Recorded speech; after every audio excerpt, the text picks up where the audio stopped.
All right, can anybody hear me out there? If you can hear me, push one in the chat.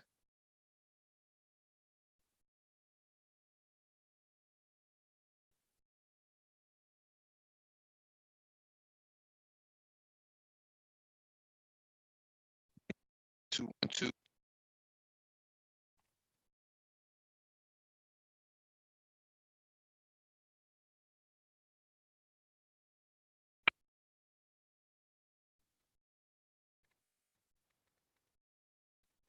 All right, so he's getting this off. Um,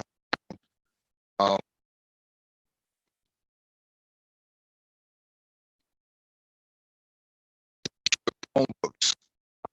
The features available in Mac and only available but book operating system. Instead, I was talking with actually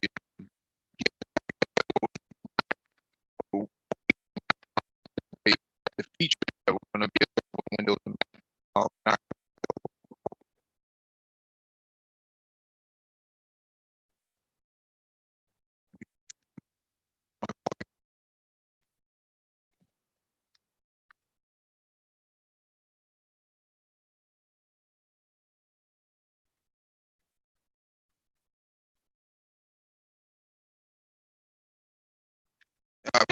Breaking up.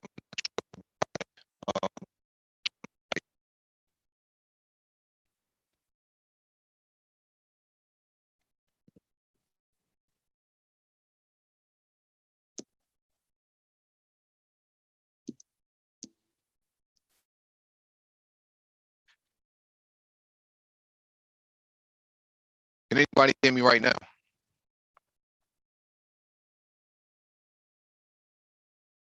Okay, so is it? Let me see. Okay, I see what the problem is. Can anybody hear me now? How do I sound now?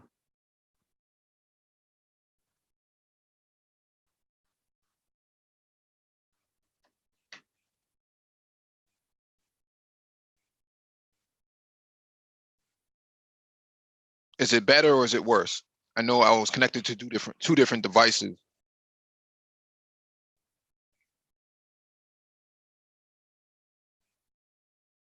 I'm choppy. Okay, I'm choppy. Ay caramba. Let me try this again. Oh, I sound much better. Well, woman in the past said I sound choppy. Okay. Yeah, I was connected to two different devices. So let me recap on what was going on. I had a meeting scheduled with Zoom today, and to get the Black Brain Trust on and going, and some of the features. And what we did not anticipate was that Chrome OS, was not going to have the feature for going live. So that's why I couldn't get on earlier. And Windows OS and Mac OS has this feature, but Chromebook does not, and Android OS does not, and iOS does not have this feature. I'm not sure why. So it's very interesting. So this is a bug I have to report back to Zoom on Monday, that this is actually happening. And it's one of those things that no one has ever done anything like what we're trying to do. Multiple hosts and cloud storage and a variety of things. So this is a new thing for them as much as it is for us. We still have not figured out how to multicast. So Zoom has the capability to stream to more than one platform: IGTV, Facebook Live, YouTube, and I think Periscope is another one that they're working on. So this is a new sort of paradigm that everybody's gonna have to deal with. There's teething issues in every platform, so we'll see what happens tonight. What's going on, BGS? I have to go old school. What's old school for you in terms of what you're saying? And peace to the chat, man. Peace to the chat. Thank you all for actually standing by. This Zoom thing is actually pretty cool. Woman of the past, how are you doing? Good evening to you. Reigning woman, good evening to you as always. Paul Bryant, my brother, what's going on? Wolf, what's up? Albert Bird, what's going on? Triple X, my dude, what's going on?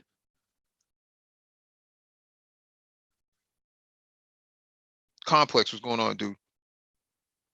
Kareem Austin, Chaos Rain. Who else is in here?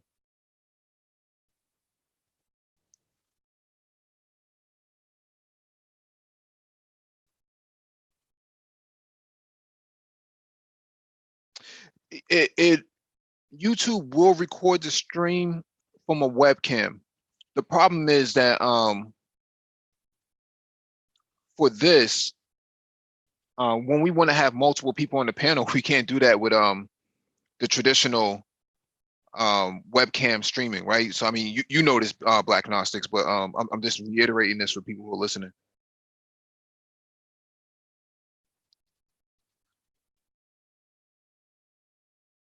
Paul Bryant says the Zoom app won't let me be heard. Can you join the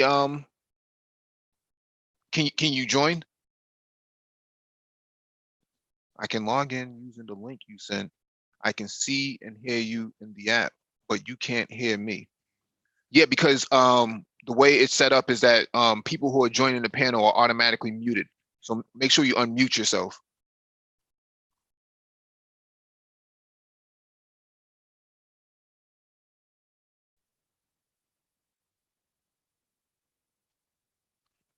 That's to prevent a hot mic moment.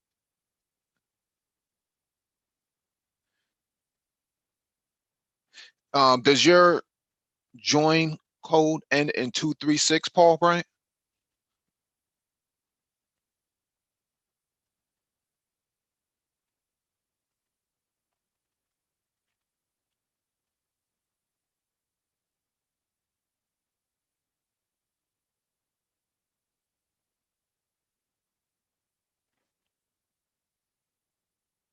Are you on the iPhone, Paul Bryant, or Android?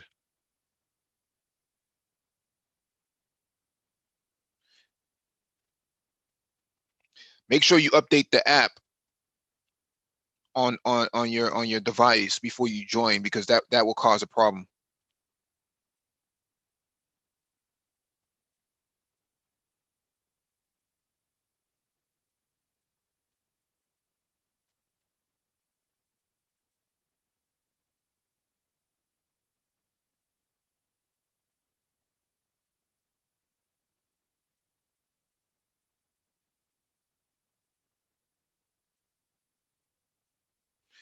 Let me see the participants list. No, you guys aren't there. Oh, actually, you are there, Complex. I see you. Okay. You're an attendee, but you're not actually a participant. Okay, I see you guys are starting to stream in now. Black Gnostics just joined. Let me go to the dashboard and see if I can add you guys onto the panel.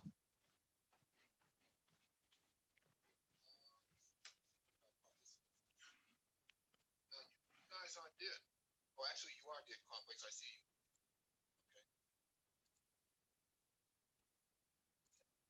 Okay. All right. Let me try this one more time.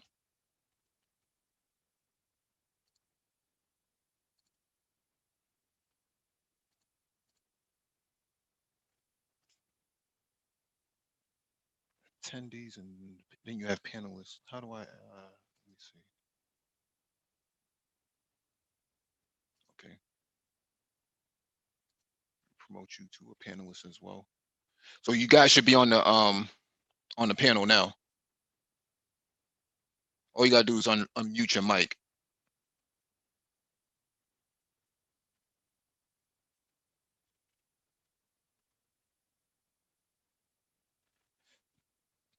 Hey, Mike, can you hear me? I can hear you fine. Okay, cool. There we go. All right. Black Gnostics, can you hear me?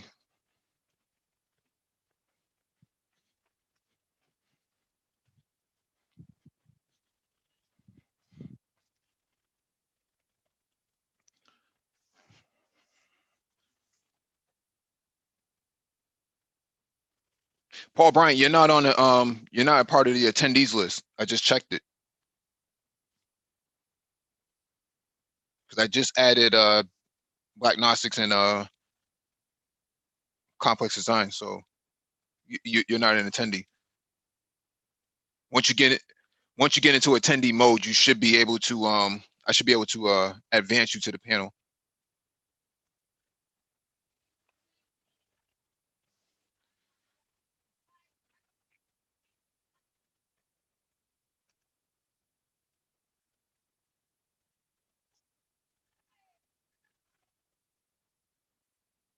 All right, just give me a few seconds, then we'll get started with the hangout.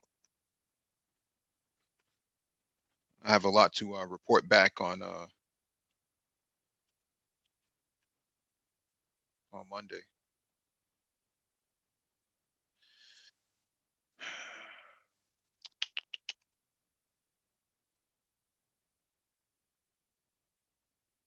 Let me jump out of here and go over here.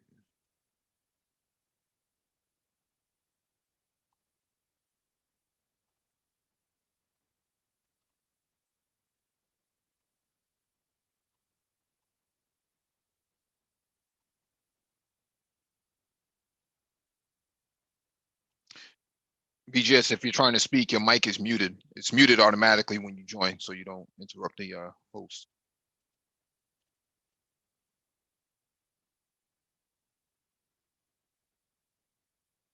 All right. Can you hear me? I can hear you now, brother. What's going on? Okay. Yeah, they have to go to full screen to see the mic at the bottom. I couldn't see it at first. Mm-hmm. Yeah. I got another stream in about half an hour, but I'm gonna help you guys beta test. Yeah, how's StreamYard working for you? StreamYard? Oh, it's the only issues that I've had with StreamYard so far is one that you get the janky avatars, the icons, right? There's Yeah. no way to really change those. And the second thing is that only the host can share their screen so far. So I Yeah. don't know if that's a feature or something they haven't added or what. But so far, other than that, it pretty closely resembles um, Hangouts. Other Okay. than that, and if it's I think it's built for webcams, so Yeah. it doesn't automatically show an avatar. So if you have webcams, it's actually better because it will actually show the up to 6 webcams at a time, and then you can have 4 in what they call a green room. They can actually swap in and out. So, but I'm sure since it's beta software, I'm sure there's stuff that they haven't added yet. But so far so far it's pretty easy. You send out your link just like you do with Hangouts.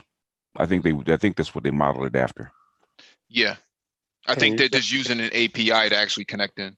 Yeah, all you do is hit go live, and basically starts up your YouTube Hangout, YouTube stream, and basically it brings you right on. Mm-hmm. Can you guys hear me? I can hear you, brother. What's We going on? have you. Good evening. What's going on, man? I just wanted to see if this bad boy worked.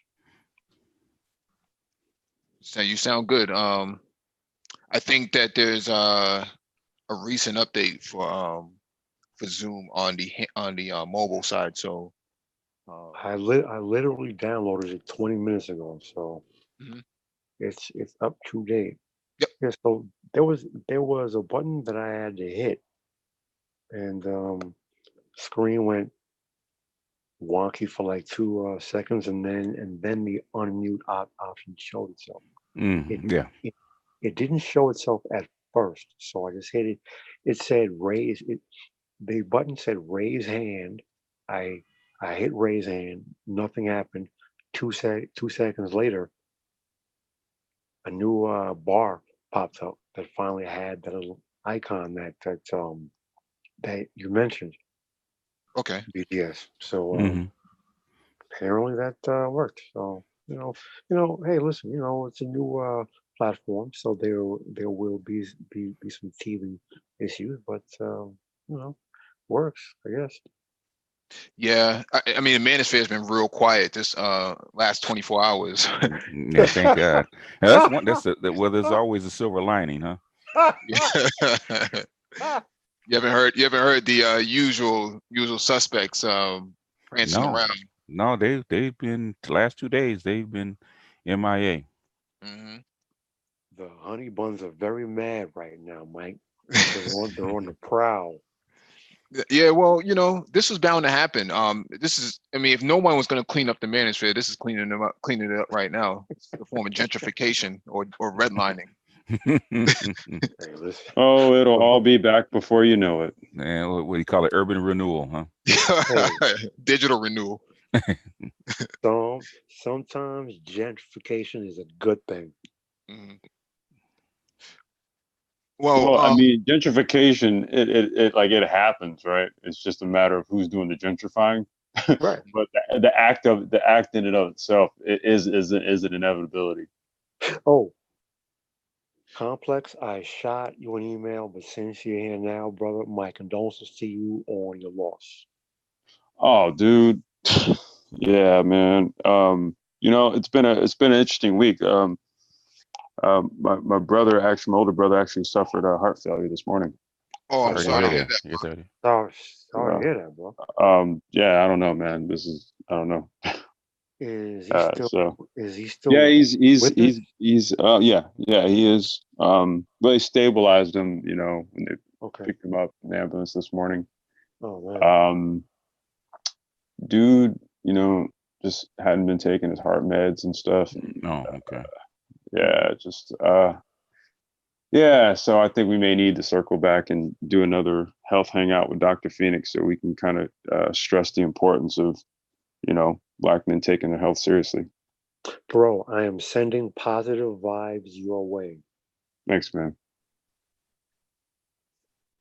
Yeah, black men and not taking care of themselves with the health. You know, numbers the numbers definitely speak for themselves. So, you know, it is of Yeah, I paramount mean, importance. yeah, in all actuality, man, I'm kind of really just, I'm just gonna go and hang out with my little one. I was just coming on just to help Mike get the bugs sorted out with this stuff, Yeah, but I'm not really much in a hangout mode right now. I I got hear you, you, bro. brother. I hear you. Yeah. All right, so I'll circle back around with y'all maybe like tomorrow or something. All right, brother. You travel safe, man. All right. All right, All, man. Take care. all my best thoughts with you. All right.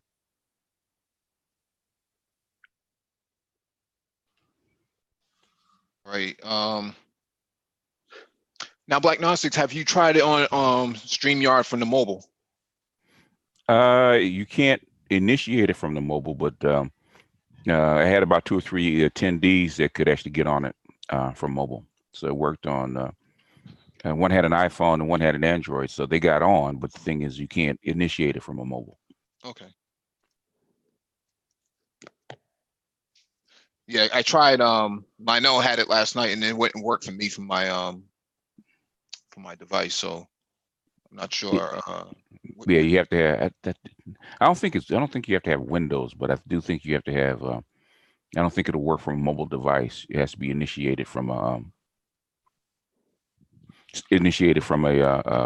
from a computer. That's what they're saying so far. Okay.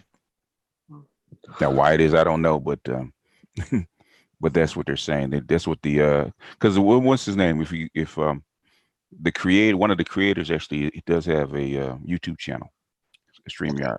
He was actually, and they also have a Facebook presence. So you have questions or something like that, they kind of answer it through there. But that's what they were saying, that if you don't anybody, the API, the app actually works for guests as far as mobile devices, but as far as hosting the stream, you have to be on a computer. Mhm. Hey, Mike. I just really wanted to see how this thing worked. So I'm gonna actually jump off for now and go into fly on the wall mode for a while. Yeah. That's fine, dude. That's fine. Thank you for joining. Yes, sir. If I can figure out how to, oh, here we go.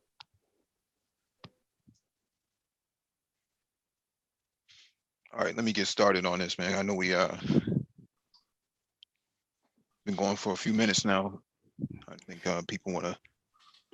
Let me just at least stroke through these articles. What's up, Diagnosis? I was gonna say you're probably one of the only few people out there with a stream going. So I think like Gap Talk. I think Gap Talk is going. Okay. Yeah, it's kind of quiet. So. Oh yeah, it's like Book of Eli, man. You know, no water. You know, everybody's just standing under bridges and waiting for some trespasser to come by. You put your hands on me again, you're gonna lose it. All right.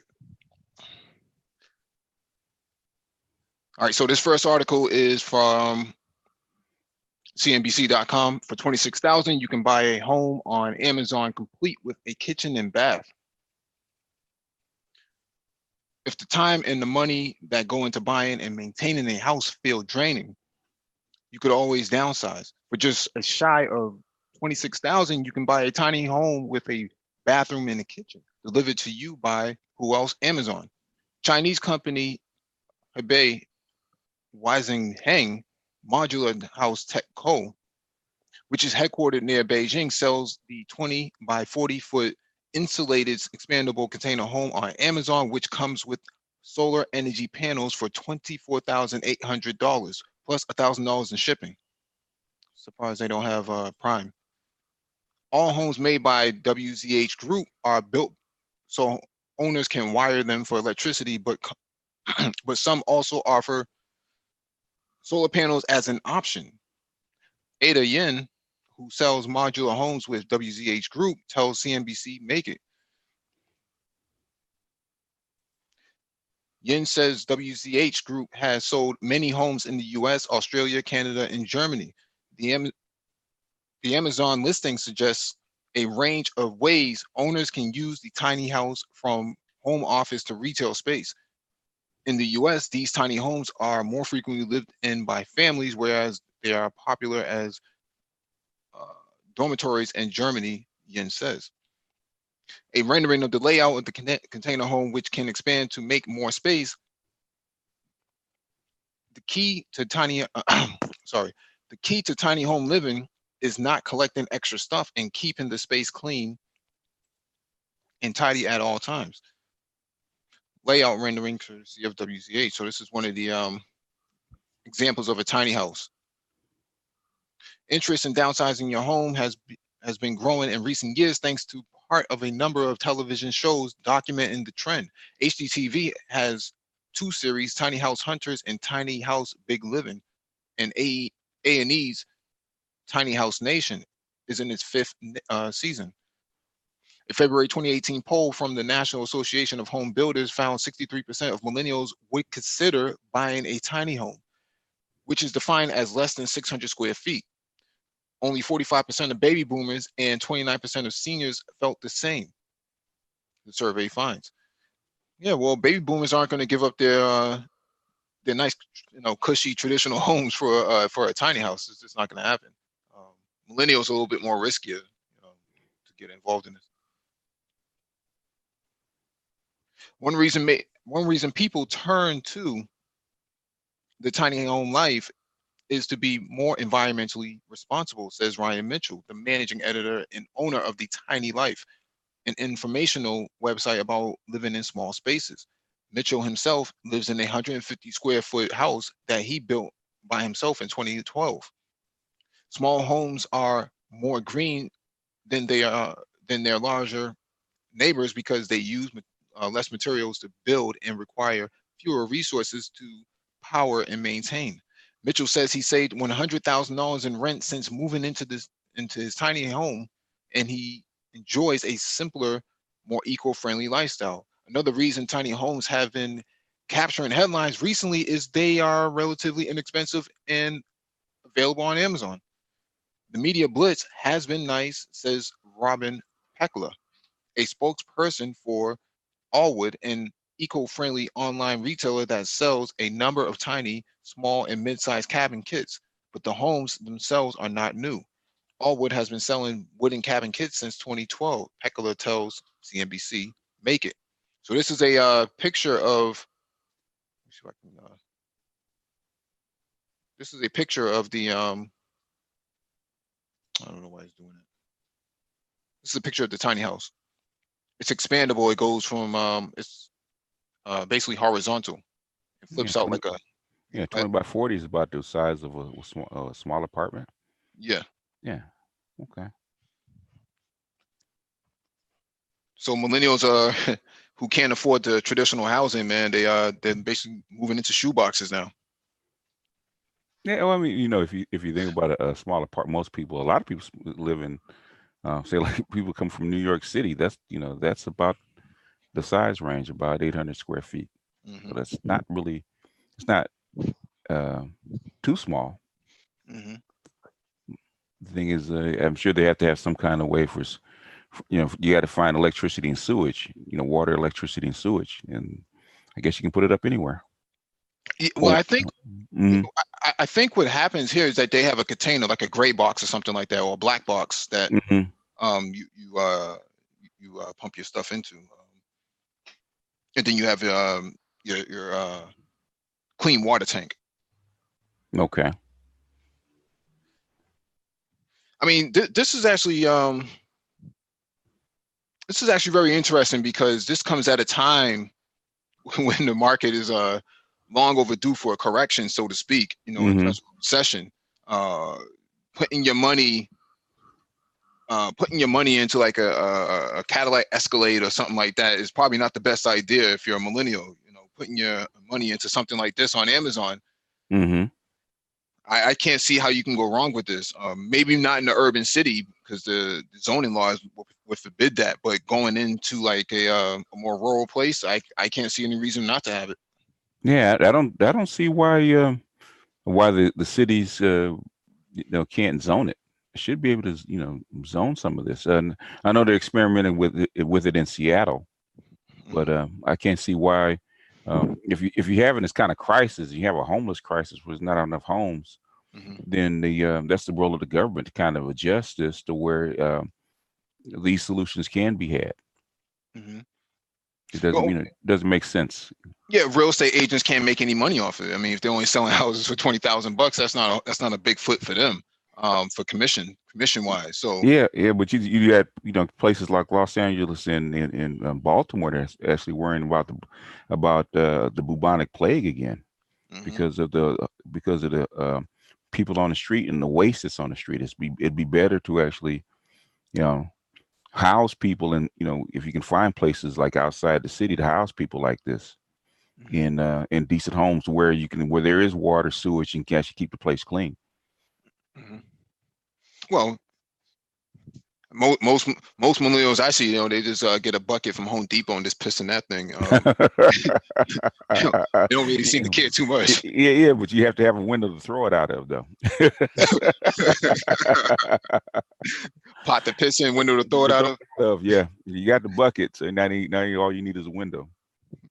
If you ain't got a window, at least you got a solar panel. Yeah. Terrible, man. This is the way the economy is going. You factor in minimum wage is up to $15 now. You can actually afford to buy a tiny house now at 26,000, or was it 24,000, or whatever it is. Minimum wage would actually make this more affordable. Yeah, it would be, but it will also make the existing real estate go down. Yeah, which is the landowners and whatnot probably don't want that to happen. Yeah. They want to make their profit off it. Yeah. The only issues that they were seeing is that in Seattle, I don't know how true that is that when you have too many of these tiny homes in one area, the crime goes up. That's the issue they were having. Yeah, well, that's what they're saying. I kind of think I don't know if it was a homeless encampment or a low wage encampment where they had like 200 or 300 tiny homes in in an area, and Mm-hmm. crime went up. I assume that somebody must be, trying to steal somebody's AC or. That you know what they didn't elaborate about what type of crime, but that's what they're saying. There's more crime. Yeah, any justification. There's crime with traditional housing too, but they don't seem to want to sanction that type of stuff. So. Yeah, well, they're gonna have to do something. You got a whole bunch of like 40, 50 million people that can't buy shelter. They can't even rent shelter. So there's gonna be a crisis. Mm-hmm. And the majority of people who seem to be demographic wise, who seem to be going after this are actually women. Millennial women are really on top of this whole entire tiny house thing. I think like two out of every three tiny house owners are actually women. Yeah, single women. Yeah. Yeah. Men are not really looking into this as an option. I guess most guys just sleep on someone's couch.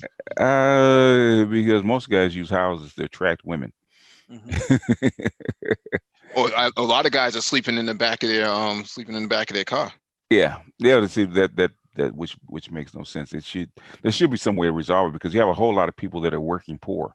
They have a job, but they can't afford a place because the rent's so high.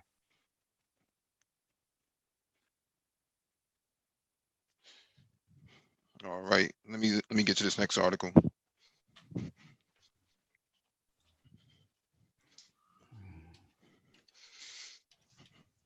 All right, this one is from NewYorkTimes.com. Your next iPhone might be made in Vietnam. Thank the trade war. Interesting facility. Oh, I can't see anything. It's behind a paywall.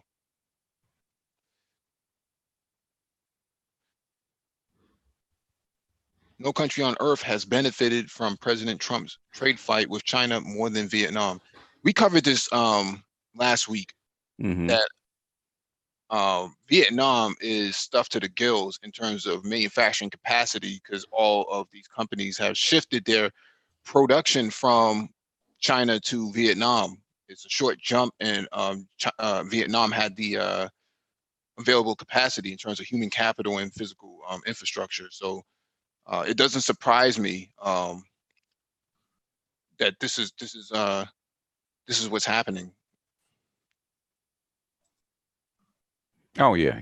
Well, it's I think Vietnam's been downstream for places like Japan and China for years. So I'm not surprised. Like, well, where do you think most of your Nike stuff gets made? It's made in Vietnam. So I wouldn't be surprised. So that's the next step.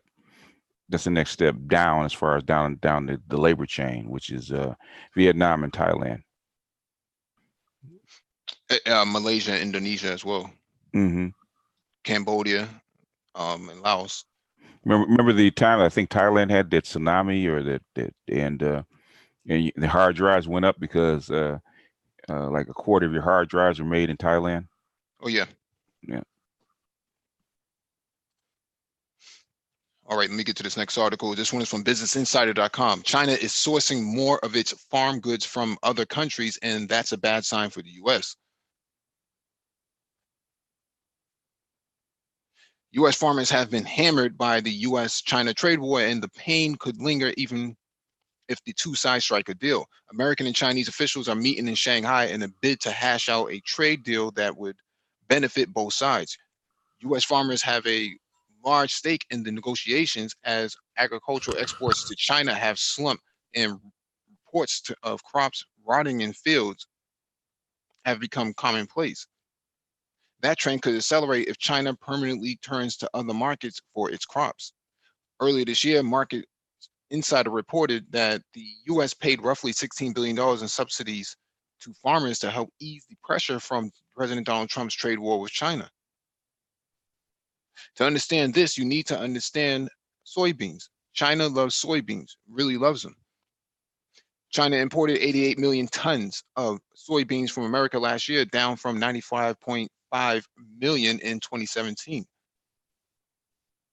According to the customs data, the volume have particularly plunged since the trade war began in the spring of 2018, according to Bloomberg. Brazil and U.S. market share in China. So we see right here that prior to the Tangerine Tyrant coming into the White House, that U.S. was outpacing Brazil in terms of exports to China. Right. In 2018, we see that Brazil has overtaken America substantially by significant amount of percentage. Mm-hmm.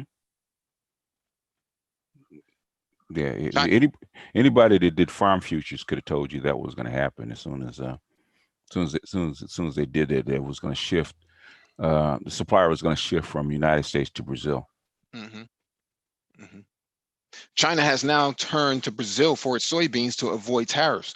The South American nation is set to become the largest producer of soybeans by 2020. Mm-hmm. U.S. Department of Agriculture. The new supply route could mean U.S. producers remain out of favor even if a trade deal is signed. Brazil has massively benefited from the trade dispute. Jeffrey Yu, the head of UK investing at UBS Wealth Management, told Markets Insider in a phone interview. Yu added that China has diversified its import sources in Latin America, including Brazil, had been a major beneficiary. Whether trade would have picked up anyways is up for debate. But if Chinese-Brazilian relations get better, then we could see imports of soybeans grow, he said. Though I would say we should take this with caution, as the demand for soybeans from China has fallen since 2018, he added. Still, compared with 2017, Brazilian imports is much higher. Wang Yi, China's foreign minister, visited Brazil last week. He may have been looking to shore up soybean supplies from the nation. Even though the talks in Shanghai are hugely important for both the U.S. and China, the damage could already be done to U.S. farmers. Yeah, they're not getting out of this. They're not getting back out of this. They've actually been going to Africa and sourcing goods as well. Yeah, because if it wasn't for that, what's called the so-called African swine flu. The swine flu. Yeah. So allegedly the swine flu. Yeah, so that kind of put a crimp in as far as the pork imports. Otherwise, America's pork exporters would have got hit too. So. Russia actually had this swine flu sweep through their country as well, I think about a year or so ago. And they came out with a report earlier this year that the testing on the hogs has shown that the swine flu is actually artificial and not a genuine swine flu. Okay. That this is biological warfare against their livestock. So it went from Russia, and then it went into certain parts of Europe, and then it trickled back down through Central Asia, and now China is feeling the pinch too. They've had to kill something like 10,000 tons of hogs the last month and a half or something to that effect. Yeah. And soybeans are actually used to feed these hogs. Yeah. To feed the livestock.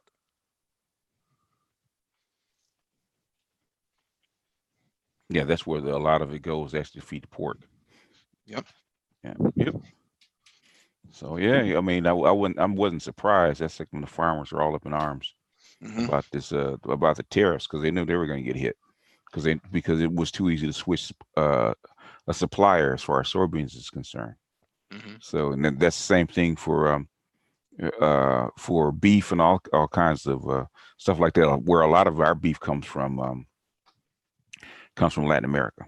Like a lot of your hamburger meat comes from was it Argentina and a couple of places on the west coast of Latin America, Honduras, a few other places where they have larger grasslands. But the only downside is to it now that if the Brazil increases its soybean exports, that means they're going to cut down more trees from the Amazon. They're going to do a lot more cutting and burning, which is something they were saying. I think I read an article that was saying that there's a lot more trees from the Amazon being cut down to make room for crops and livestock. Mm-hmm. And a lot of those farmers are in red states that supported Trump initially in 2016. Well, unintended consequences. Yeah, I don't know if paying them off is going to be the solution, because they still need to work. You can't just write a check and hope that they get over it. That's their major occupation. I mean, you can't just Yeah. on the sidelines. And we ain't talking about little agribusiness. We're talking about these huge agribusiness combines. So. Mm-hmm. Yeah. There's been a few farmer suicides behind this so far. Yeah, I saw that in the Midwest. Let me jump to this next article.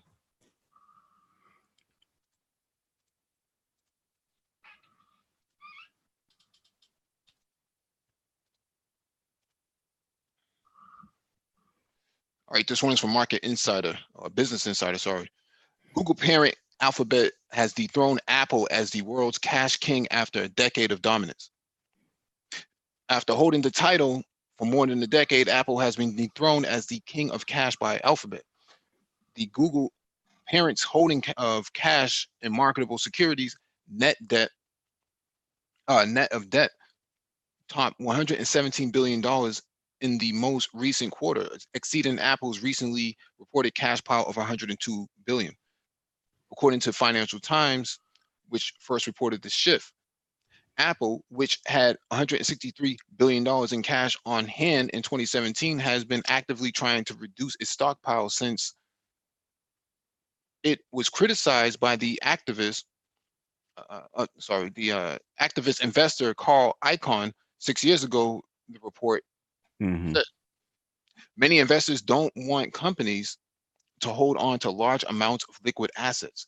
They instead prefer that the companies use that money to buy back stock or pay shareholder dividends. Yep. Alphabet has also faced scrutiny for holding on to so much cash, especially following the 2017 GOP tax plan, which imposed a tax on overseas cash holdings for U.S. companies. In addition, Alphabet has been hit with antitrust fines of 8.2 billion euros in the EU over the past 2 years, the Financial Times said. Apple has increased buybacks by $122 billion and paid dividends over the past 18 months, the Financial Times noted. It also bumped up its research and development spending by 15% in the last quarter to its highest level in 18 years. But Alphabet has been holding more in its financial reserves and using it to try and break into new markets, the Financial Times said. It spent $25 billion on real estate last year, buying Google office spaces in New York and building data centers for its cloud computing business. And while Alphabet has spent little on stock buybacks, its board just approved adding $25 billion to its stock repurchase program, the report said. Since the beginning of the year, the company has been authorized to repurchase $37.5 billion of its stock. So Apple hasn't been very innovative at all in the last, since Steve Jobs died. And what's happening here is that Google is outpacing Apple single-handedly with all types of new innovations almost on a weekly basis. If you look at some of Google's development portfolio on like GitHub or something like that, they are constantly cranking out new tech and new apps on a regular basis. That's why Hangouts is going away. They have new platforms coming out, and they have a new version of they're going away from Android and moving to a new OS for mobile as well, and updating Chrome OS and putting out new phones and new tablets and watches. From what I understand, there's supposed to be a Pixel watch coming out. On top of the fact that they're focusing heavily on GCP, which is Google Cloud Compute, Google Cloud Platform, which is for cloud computing. So Mhm. they're trying to compete with AWS, which is Amazon Web Services. And then you look at their portfolio again, and you see autonomous vehicles coming from Waymo, which is owned Yeah. by Alphabet as well. So Apple is so far behind the 8 ball, and it's it's too late to come back. For them, you have anything you want to add to this, Black Gnostic? Yeah, well, Apple is more of a religion than it is even a company. Mm-hmm. And they've been at the temple of Steve Jobs for a long time. So that's starting to catch up with them because, like you said, they used to be the innovator, but now they're not. Mm-hmm. So, but I wasn't surprised that Icon was going to push them for more share buybacks because if you have low interest rates, basically, what are you holding on to cash for it? Mm-hmm. So I'm not surprised. I wasn't surprised at all that their cash went down. The thing is, what is Google going to do with all that money? Because they're coming for them too. So, but I know that Google and Amazon are basically in that artificial intelligence race. So all their products are actually going to be geared toward autonomous or things more geared to AI. So I'm not surprised that they're actually going to change a lot of their software platforms to actually be more AI centric. Mm-hmm. Apple should have let Johnny Ive take over the company as opposed to Tim Cook. Tim Cook is a bean counter, and Mm-hmm. Steve Jobs, in his perceived unlimited wisdom, felt that a manager was good enough. That was all that the company needed. Mm-hmm. So the American corporate mindset as a whole has shifted in the last 20 to 25 years.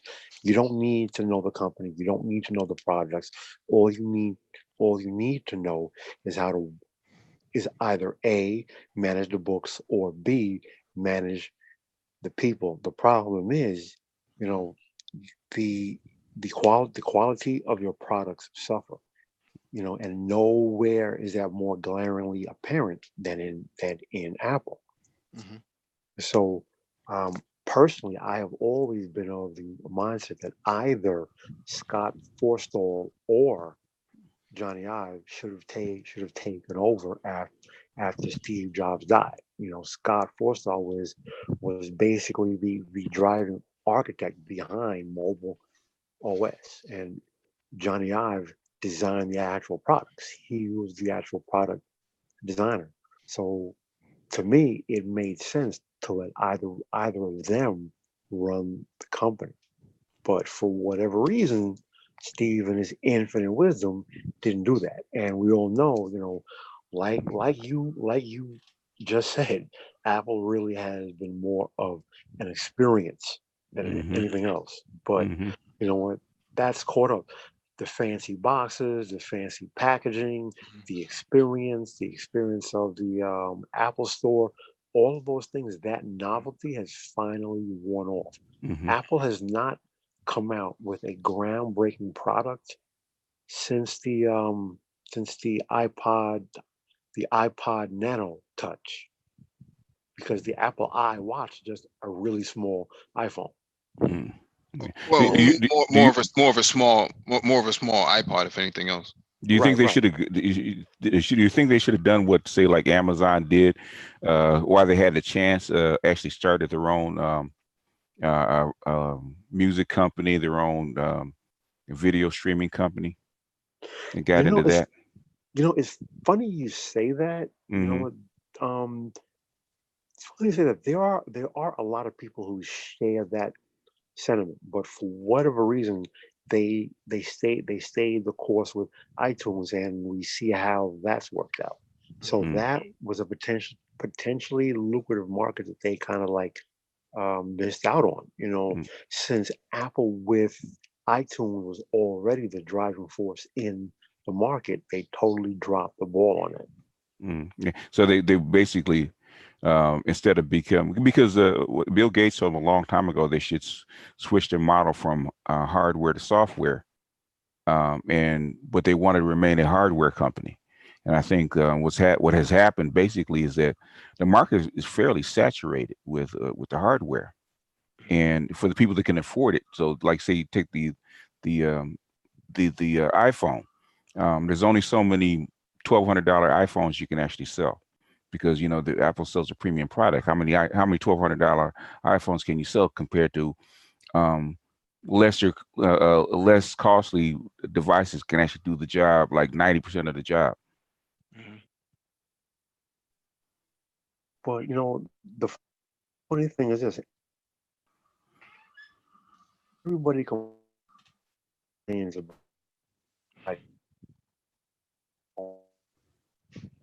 Is it me or is Paul Brian Morgan? He's Borgen. dollars. Yeah. It's that was me. Sorry. Can you hear me now?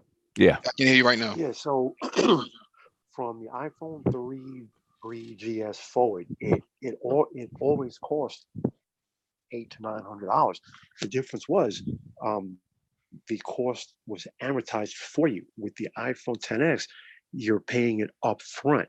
Mm-hmm. So customers have been paying that exorbitant price. You just couldn't feel it because Mm-hmm. you didn't see it. For whatever reason, in Apple's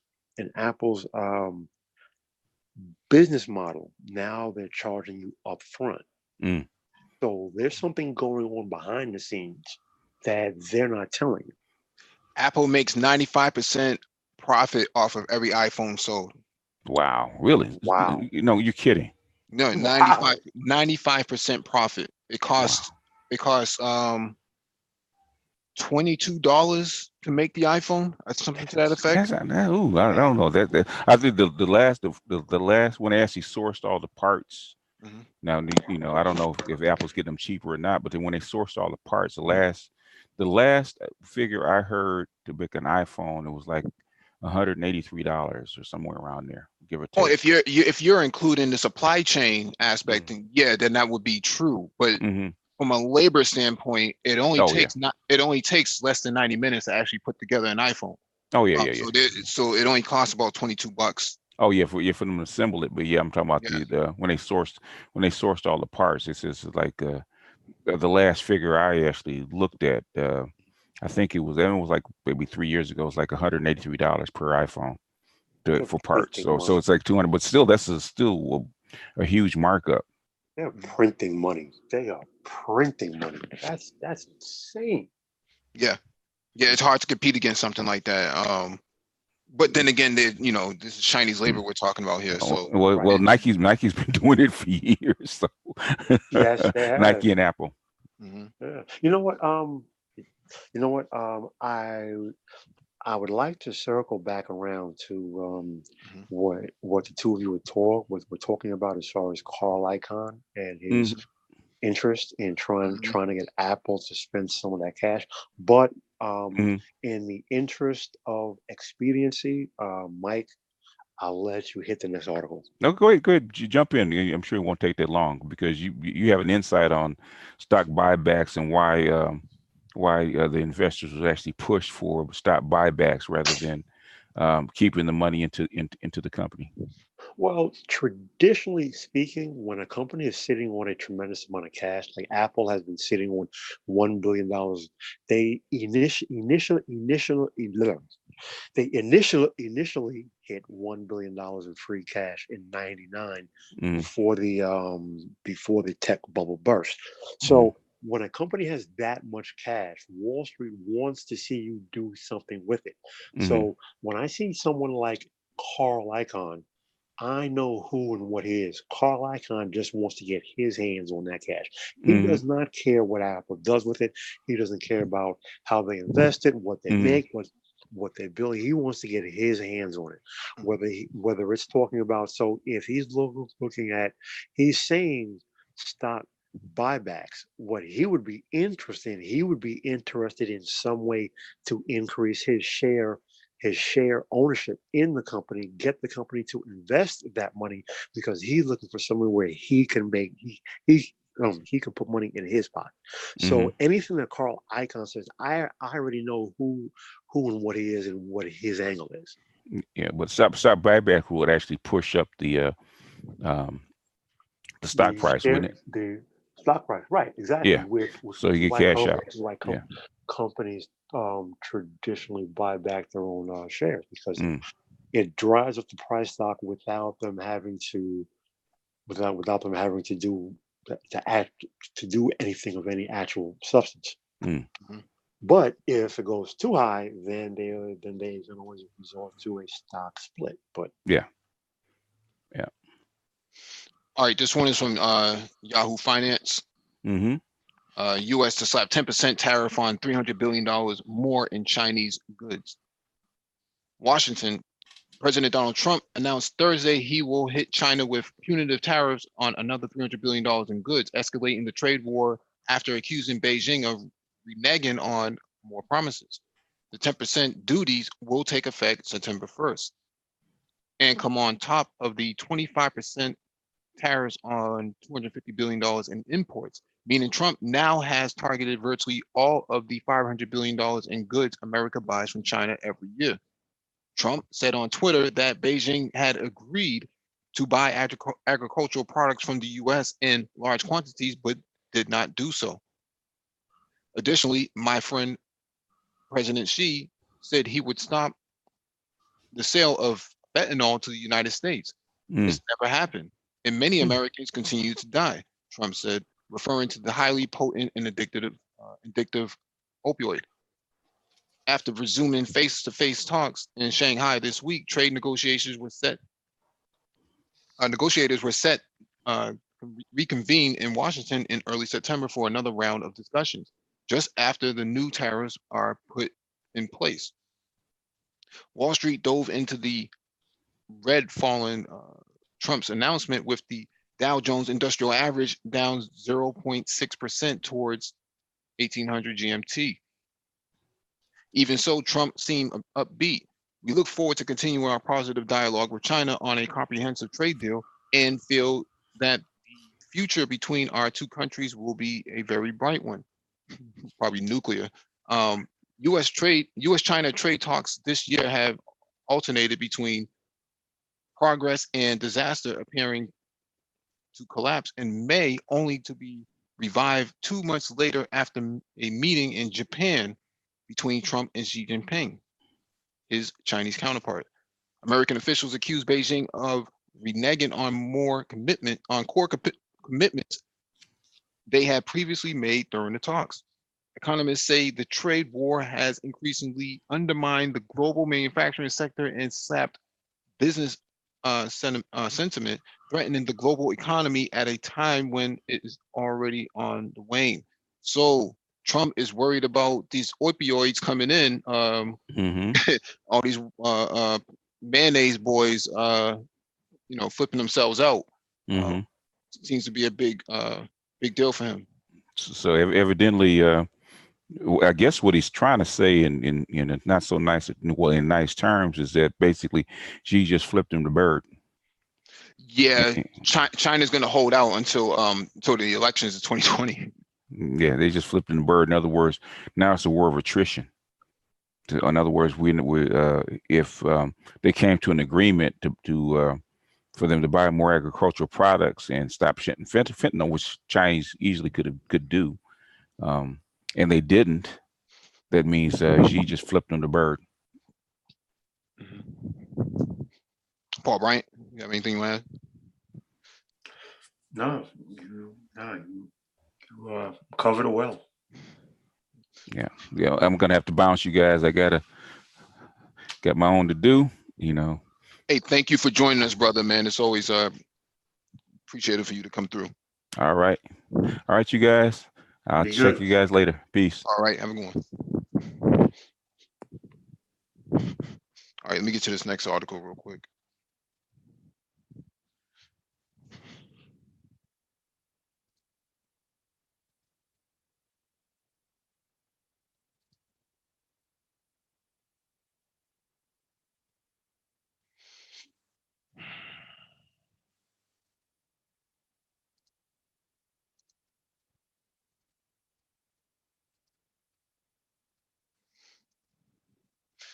All right, this one's from Forbes.com.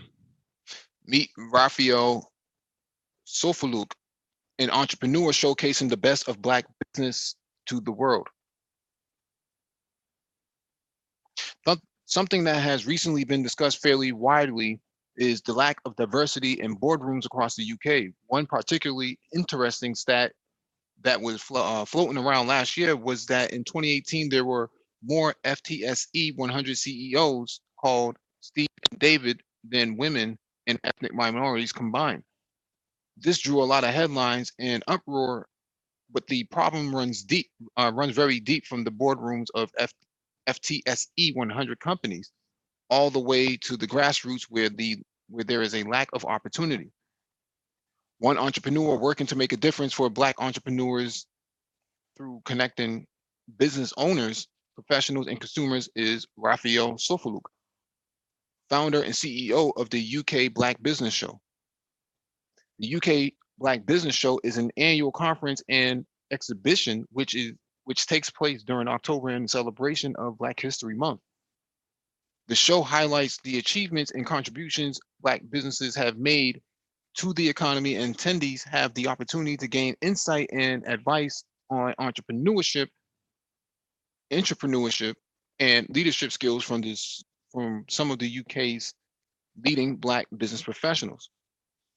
Sofaluk started his journey as entrepreneurial young people, as many entrepreneurial young people do, by following conventional advice and enrolling in university to study law and business. While this took up the bulk of his energy, his spare time was consumed by a passion for media and music.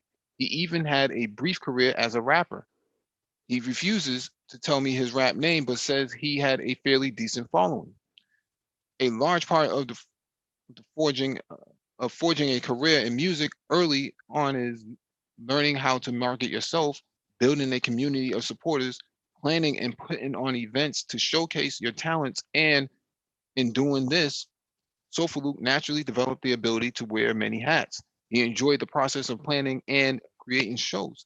Using these experiences, coupled with the business knowledge developed during his degree, he started his career in sales for a financial markets company that puts on one of the largest trade shows in Europe. What happened? What's going on?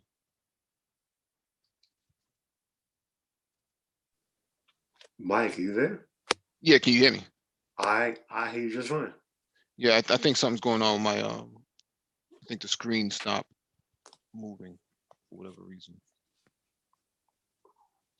Maybe yeah, maybe Windows might be going through an update right now.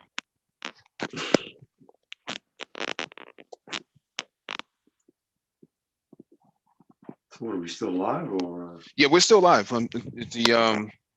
The screen, the host PC actually is having an update right now, so it's kind of slowed down. Let me try to read the rest from my other device. So we're now walking down the dark, lonely road known as Conversation Street. Let me try this one more time.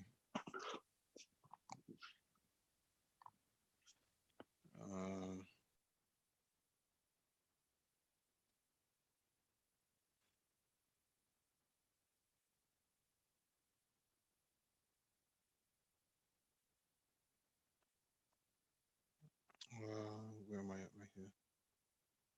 Here we go.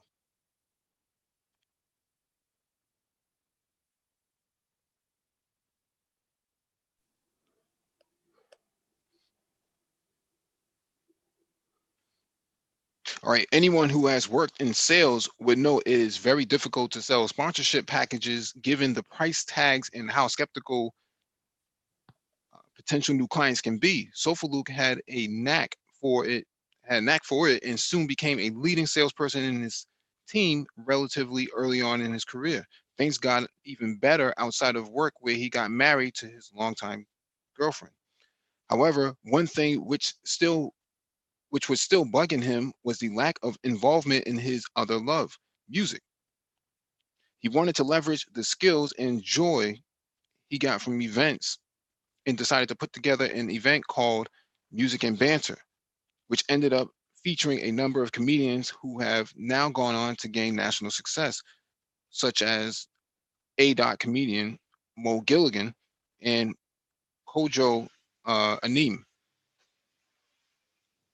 While doing this, financial markets show while doing his financial markets show alongside his music and comedy shows, he realized there wasn't a forward-thinking platform for Black businesses to connect the way many of the financial services firms did. He identified a gap in the market and decided to do something about this. Within a few weeks, Sofa Luke started formulating a number of ideas on how to showcase and highlight the vast majority of Black-owned businesses in the UK. He was determined to create an event for the Black community that matched the caliber of business events he regularly planned and attended in his day job. After much back and forth, Sofalu explains how his aha moment finally occurred on March 17th, 2017, on his way to work. Bursting with excitement that he had settled on an idea, he emailed his wife for the seal of approval, and her supportive response gave him the confidence he needed to turn that vision into a reality. Let me read that again for those of the opposite sex. Bursting with excitement that he had settled on an idea, he emailed his wife for the seal of approval, and her supportive response gave him the confidence he needed to turn his vision into a reality. The UK Black Business Show was named, the company formed, and a date had been set 7 months away at the prestigious Queen Elizabeth II Center in Westminster, opposite Parliament. It was clearly an uphill task, but he was determined to put on and maintain the high standards which he had upheld at work, but a different demographic in need of something like this. His luck really turned when an experienced events operation director, Tanya Dennis, reached out and mentioned that she would love to come on board and support as the events manager. It was then set that they would work together alongside a team to begin to put together the event and experience businesses and consumers would receive on the day. The show was soon endorsed by London Mayor Sadiq Khan, and after receiving over 300 inbound inquiries, they soon regretted their decision to book a space for only 25 stands. 3 years and beyond, fast forward to year 3, the UK Black Business Show has showcased over 200 Black-owned businesses and has attracted more than 2,000 attendees. Speakers on the day have included the likes of Adrian Grant, creator and co-founder of Thriller Live, Bianca Miller, entrepreneur and The Apprentice Series 10 finalist, and this year, James Edward MB, founder of SBTV, among many more successful Black business owners. Looking ahead to this year's show, Sofaluk is very proud of where the show has got to, but believes that there is a lot more work to do. He reinvests the profits back into the event each year, and after getting visitors from all across the UK and the rest of the Europe expanded to new locations is on the horizon, sorry. Sofaluk remains passionate about diversity and inclusion, and since launching the UK Black Business Show has had the opportunity to speak on this topic a number of events and on well-known platforms including BBC London Radio, CBS Interactive, ITV News, and the Business Show. He has also recently launched the Black Tech Achievement Awards, sponsored by JP Morgan, to celebrate and acknowledge the Black role models and innovators within the tech sector and help illuminate the pathways to greater representation of Black community within the industry. Reflecting back to when he first started planning the show, he laughs about an opportunity he turned down from a great media partner who said Black people only attend shows where there is food and music. Sticking to his guns, that something much more meaningful could be achieved has clearly paid off for Sofaluk. And he's hoping this show could go on to not only inspire Black businesses to do more, but showcase the best of our culture to other demographics. But you never really hear about this brother being, these type of brothers being heralded in the community itself. Well, bro, that's exactly what I'm talking about. That's exactly what, for the amount of time that you've known me, I have echoed everything that this brother is talking about. Become an entrepreneur, start a business. Yes, I know and I understand everybody won't own a business. Mhm. Most people won't own a business. Granted, I understand that, but you know, for better or for worse, everybody is my target audience. You know, I talk to and I speak to those who will own a business, who are of the mindset and the ability to become an entrepreneur, to own a business. Those are the ones that need to be spoken to, that need to be helped, that need the guidance, that need the assistance, because they will lead the way top down. That's just Mhm. what it is. And honestly, whether it's top down or not, or they are just doing it for themselves and for the few who they can help, so be it. So be it, really. But, you know, he did it. He just went out and he got on with it. He didn't say there's anything holding him back or keeping him back, or someone doesn't want him to do something, or he acknowledges all of those roadblocks and those obstacles. He chose Mhm. not to focus on them, and he just got on with it and just made it happen. Mhm. That's it. He he created the reality that he wanted to see. Mhm. There it is. I have nothing more to say, but to have the utmost praise and respect this man. Yeah, these guys don't get enough praise at all for what they do. Instead, you got other guys, um, who have the audacity, to take credit, for cooking people in the manosphere and whatnot. I'm just making the point that these are the guys that are making serious impacts all over the place, and don't get any sort of notoriety. Instead, we get Nipsey Hussle, all over the place. Meanwhile, this guy has gotten big support on a global scale for what he's doing, and has challenged the status quo of Black people only come to events where there's food and music. And Um, Mike, you know what? Now see that right there, what you just spoke about, that is a mindset and a reality that needs to die. And I will explain why.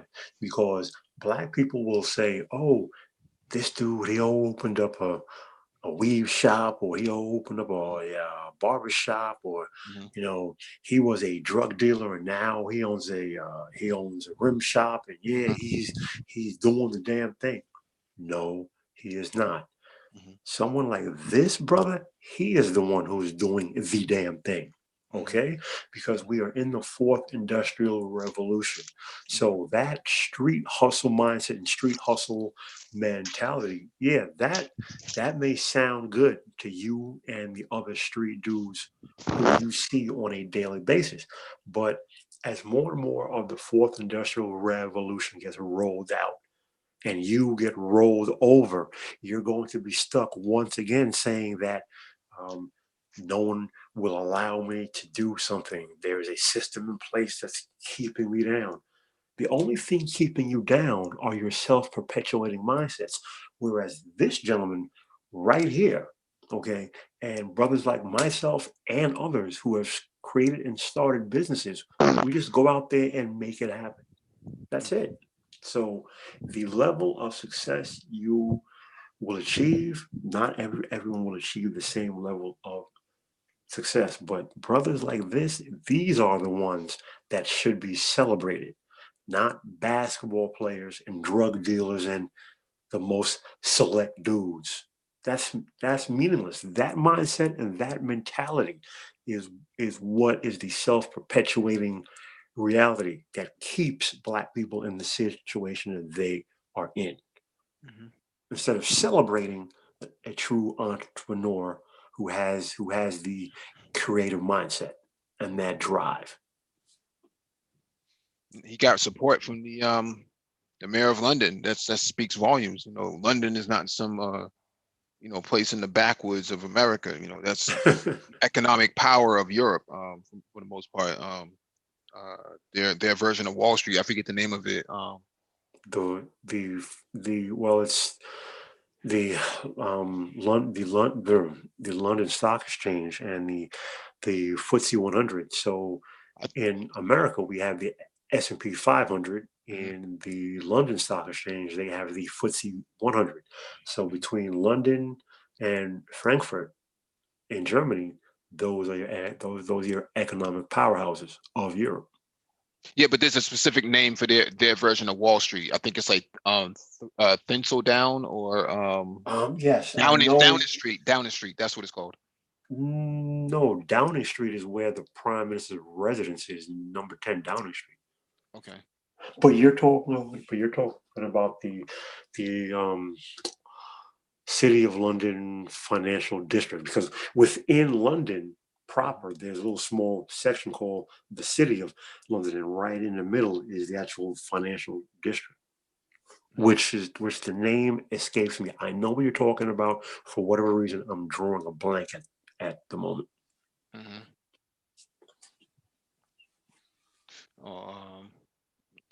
I see we have a new attendee. You're on the panel now, Mr. DE. You can unmute yourself.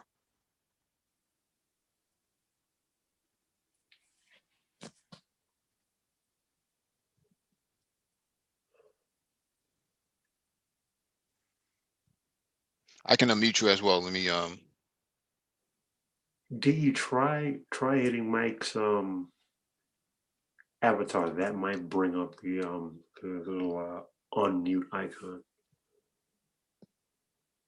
let me read this article first, and then we'll get to what he's saying. This one's from fastcompany.com. 2 professors sent 80,000 fake emails to venture capitalists to study gender and racial bias. During his 6 years teaching a course on financial financing for startups, Ela A. Streeblu,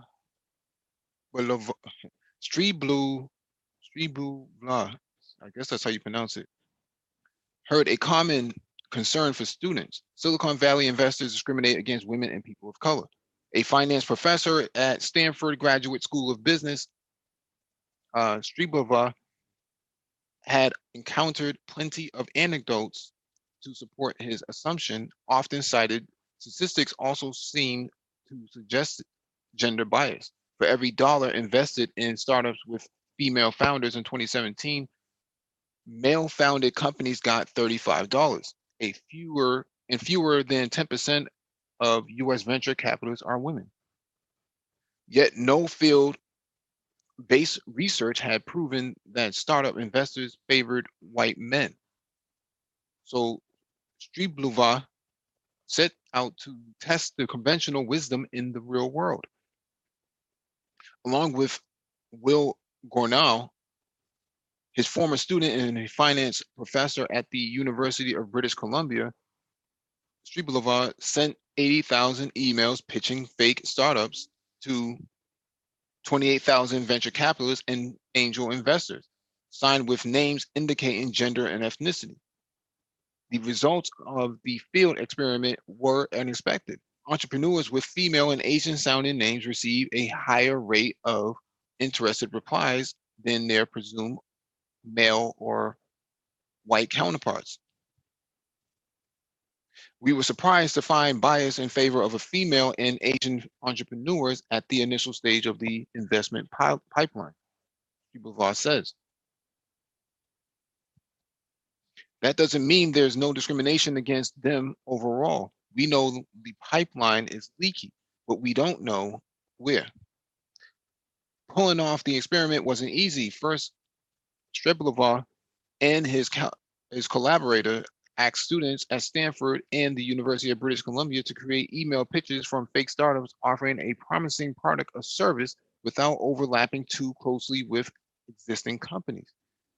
Feedback from professional investors helped the researchers select 50 strong pitches across industries like energy, healthcare, and information technology. The researchers verified that the company names were unique and created a basic website for each.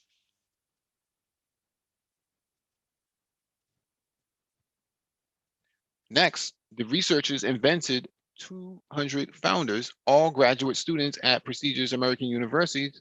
For first names, they started with 1,000 most common baby names in the US in 1995 and removed those of ambiguous gender, like Taylor and Alexis.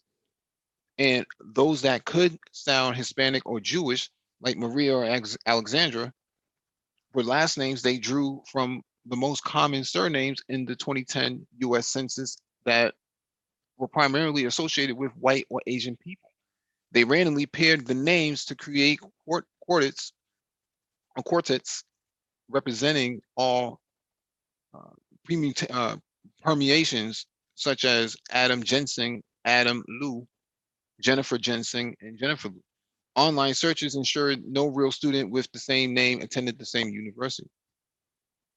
Randomly adjusting the senders' names, the professors then sent 80,000 cold pitches to investors focused on US startups over 2.5 weeks in October and November 2018. More than 3,000 received an interested reply, such as a proposed meeting or phone call or a request for more information. Women receive interested replies 8% more than frequently than men. And entrepreneurs with Asian surnames heard back 6% more often than those presumed white. Why the bias? The study itself couldn't explain why investors slightly preferred pitches from white and Asian entrepreneurs. Striplova says there are two potential interpretations. One is that investors are responding to their perceptions about the different abilities and opportunities of various groups of entrepreneurs. Let's say investors perceive it as more difficult for both Asians and women to enter graduate programs and found startups and assume they are more risk averse.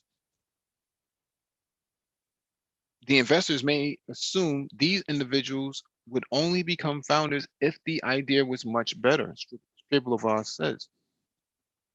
Another possible explanation is that some investors may have a preference for women or Asian founders, perhaps because they are from the from the same group or seek to support underrepresented entrepreneurs. Notably, the study took place at the height of Me Too, revelations in Silicon Valley and beyond. Had we done this study 5 years ago or even 1 year ago, maybe the outcomes would be different, Streblova says. Streblova emphasizes that his study only proves that discrimination isn't holding back women and Asian entrepreneurs at the cold pitch stage. In light of the substantial gender imbalance in real world investment, only one way to interpret our results is that a bias against female entrepreneurs materializes after the initial introductions, perhaps during in-person meetings, he writes. For example, a 2014 study asked subjects to choose among two video pitches for startups, randomly assigning male or female narrators. 68% of participants choose to fund companies pitched by a male voice, even though pitches were identical. Striplova says he's planning another real-world study to examine discrimination further down the investment pipeline. The details are top secret, least any investors catch wind of the experiment. it's safe to say more surprises will be coming from his research team before long. This is very interesting. Paul Brown, you have anything you want to add to this? Yeah. So my take is this: owing from my time in the corporate world, in finance, and even in my current line of work, and also as a business owner. When it comes to entrepreneurs, basically there is a general perception going in that when it comes to business ventures and entrepreneurs, that whether it's right or wrong, the general consensus is that you want to do business with a white male first, Asian male second, or and then a woman next, and then a black person last. Whether they're wrong or not, but it's mostly based on perceived ability and lack of knowledge and experience. So I know a lot of black people will say it's prejudice, it's racist. Not so much. It's preconceptions, but it's more so based on, again, like I said, ability. So given the relative lack of experience, what you see is that once you move away from white men, Asian men, white women, and black people tend not to produce as well. So given given the proper given the proper knowledge and experience, that gap closes. But initially, there is that gap. So investors tend not to want to help a entrepreneur who has that, who's at the bottom of that learning curve advance. They want to put their money in, invest, and see ROI as soon as possible. If I'm making sense to you.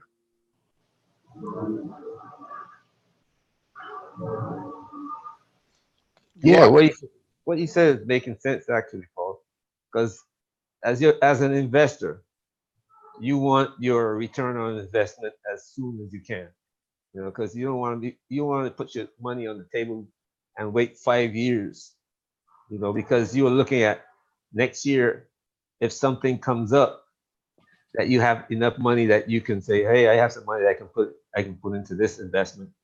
You know, so you want your return on investment. You might not get it all back, but you're looking for a majority of it back, and you'll keep invested in that startup or whatever it is over the long term because you are making money out of it.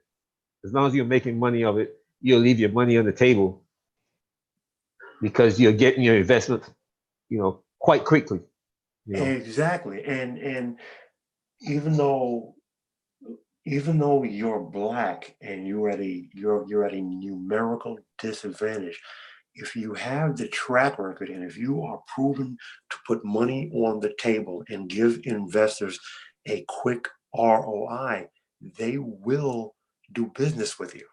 And a lot of black people don't seem to understand that, but I understand those people who mostly tend to say that don't have any actual experience in the corporate world or in a business environment. Yes, there is prejudice. Yes, there is preconceptions, but this goes against the this goes against the pro-black narrative. But a lot of it now is preconception based on lack of ability to produce, not so much because you're black, because someone hates you because you're black. They think that, well, you're black, you don't have the experience, you can't produce, you cannot generate the ROI. If you have the proven track record that you can generate the ROI, believe it, I've seen it. The color of your skin does not matter. All that matters is, do you put money on the table, which is something else you've always heard me say. Nothing else matters but putting money on the table. And if you But a really lot, look at the numbers of this article, that's what they're saying. I'm sorry, D. a lot of us hurt ourselves, because say I came in, okay, you Paul, you work on Wall Street, and suppose you opened up an investment firm, and you came to me, and you're pitching your to me and saying, well, you know what, we think our firm is great. We are doing. Look at our balance sheet. Last year we made 10% for investors. Then you're gonna say, look at, say, well, how many black firms invest in your have you sold it to?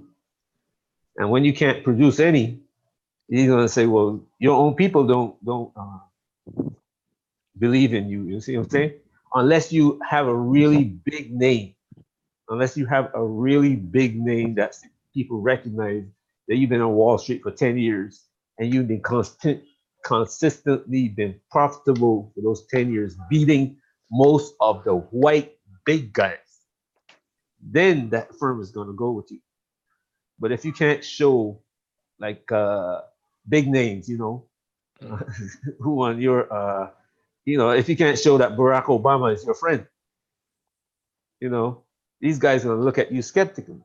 Bro, there was only one company on Wall Street that I know of offhand during my years on the street that met that criteria.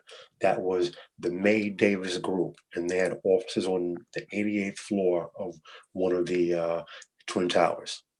Yeah. Yeah, I think what you're saying is it has some merit, Paul, but it's not so much about just the is that me or is that somebody feedback on this side? I'm on mute. Okay. I think the problem is that although what you say has merit, there is an inherent if not a bias, but an inherent racism that projects this sort of toxic idea that Black people are just going to be failures in terms of the startup sector. There's actually a different article we covered some months ago that talked about this very same thing, bias against Black people in the startup sector, and how one Black woman had to give up was forced out of her position that she's from a startup that she created to be replaced by a white male. This sort of activity has been going on for quite some time, and I think when it comes to tech startups, a lot of Black people are not getting their just due, even on the investment side, because of that sort of inherent projection of misconceptions of Black people based on the racism that has the overarching racism of this country. Because even in the tech sector that I'm in, I'm in cybersecurity, and I can tell you, when I go to when I do presentations or even attend certain events, people look at me sideways like, what do you really know? And they haven't even heard me speak yet. Right. And you know what, Mike, I think I would say that it may sound counterintuitive, but I think it's a case of both. So I think that on a case by case basis, for some people, it is preconceptions from prejudice. For others, it's preconceptions based on, well, my experience has been, you're Black, you haven't shown the ability to produce, but I've seen some who can produce if they have the experience. So it's a case of, so when you're Black, you have a very unlevel playing field to climb, because are you going to meet that person who's out and out prejudiced, or are you going to meet that person who's not prejudiced, but they do have that bias based on lack of production that they've seen? See, but now, the thing with that is, that is a valid argument.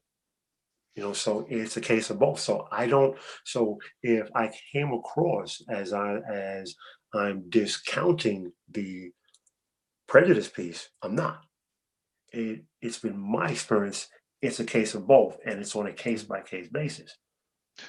Right, and I think a part of that issue is that the people who are holding all the prejudice are actually the ones who have all the power um over the if we're using black people as an example. I know the article talked about Asians, but um the problem with black people and why they can't accelerate in this industry is because of that overarching racism.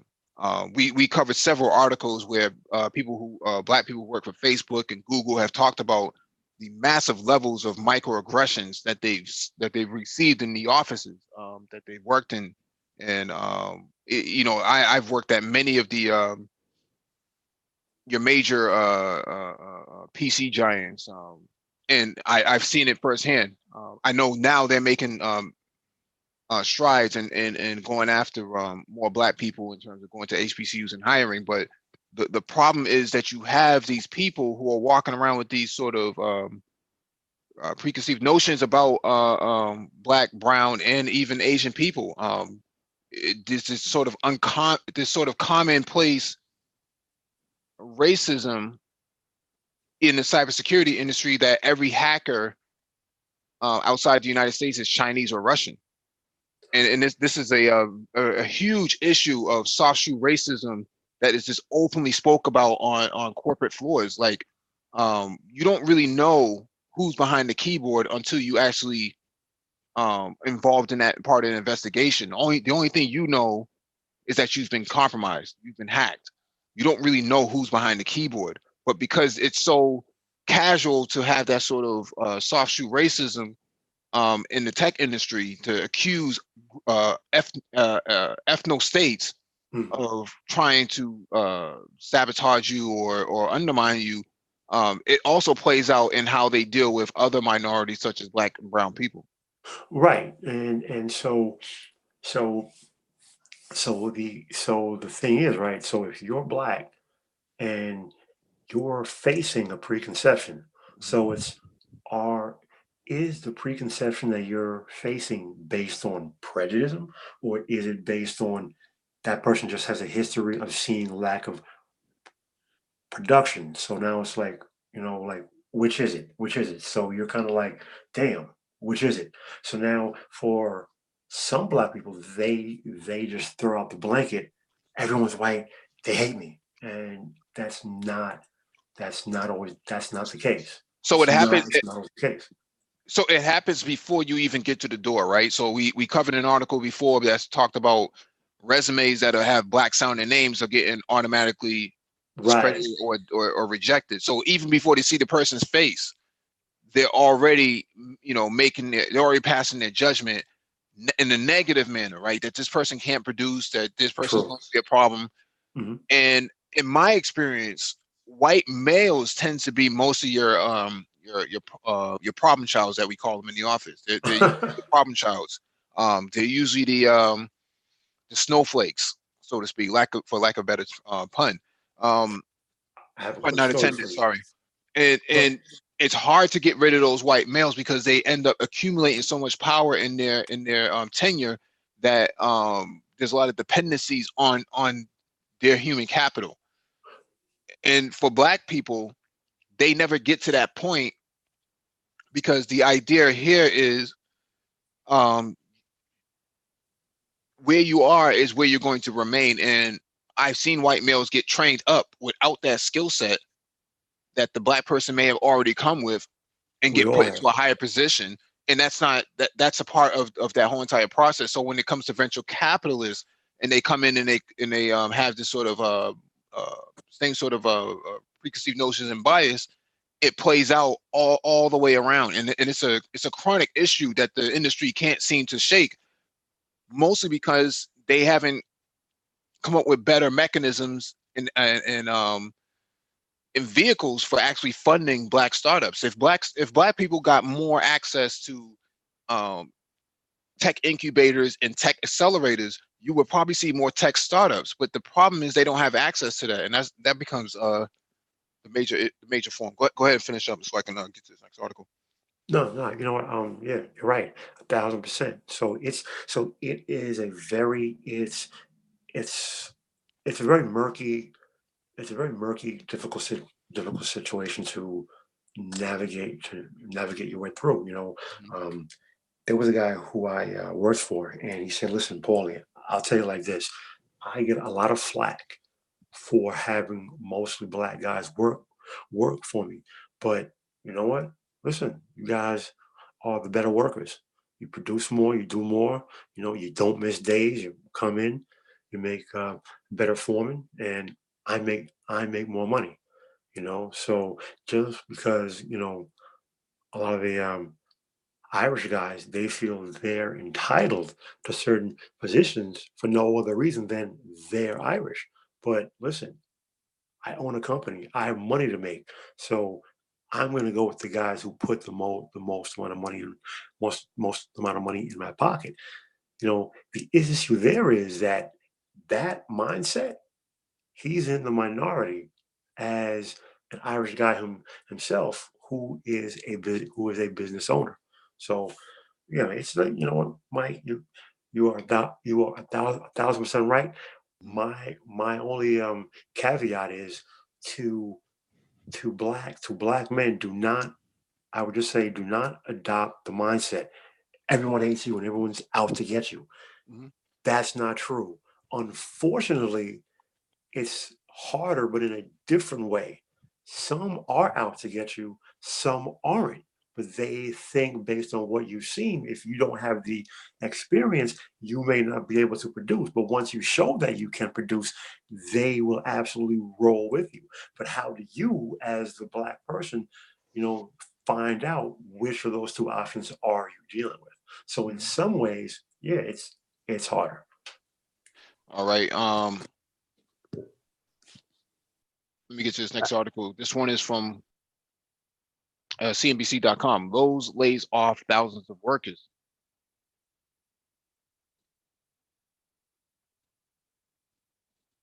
Home improvement retail Lowe's has told thousands of workers that their jobs are being eliminated. The company plans to outsource jobs of maintenance and assembly workers to third-party companies. The assembly workers put together products such as wheelbarrows and grills. We are moving to third-party assemblers and facility services to allow Lowe's store associates to spend more time on the sales floor serving customers. Associates who were in these positions will be given transition pay and have the opportunity to apply for open roles at Lowe's, the company said in a statement to CNBC. News of layoffs were first reported by the Wall Street Journal. The company said in a securities filing earlier this year that as of February 1st, it had roughly 190,000 full-time employees and another 110,000 part-time workers. Lowe's has added jobs outside of its traditional retail centers. The company announced in April that it is opening a new technology center in North Carolina and would hire up to 2,000 employees there. The company's stock, which has a market value of $78 million or $78 billion, closed down nearly 2% on Thursday.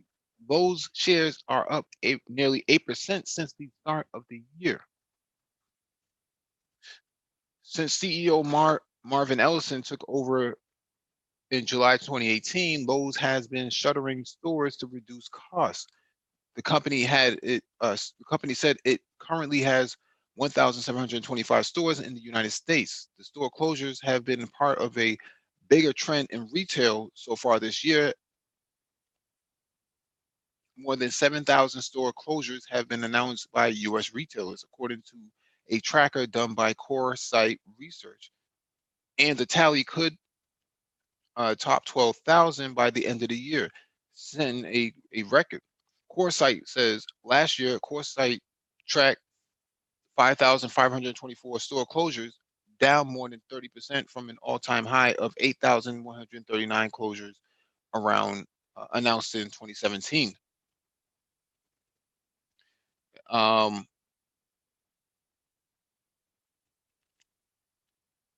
So that's Lowe's now. We covered Toys R Us and Sears and the rest of the other common brick and mortar stores, and this is adding on to the pile or the list. Bro, unless I'm mistaken, you and I and a few others, Lionel and Complex, we're all pretty much on the same page. No time soon, but the 30 years from now, maybe 20 years from now, retail shopping in this country as we know it is more than likely will be nothing like we recognize it now.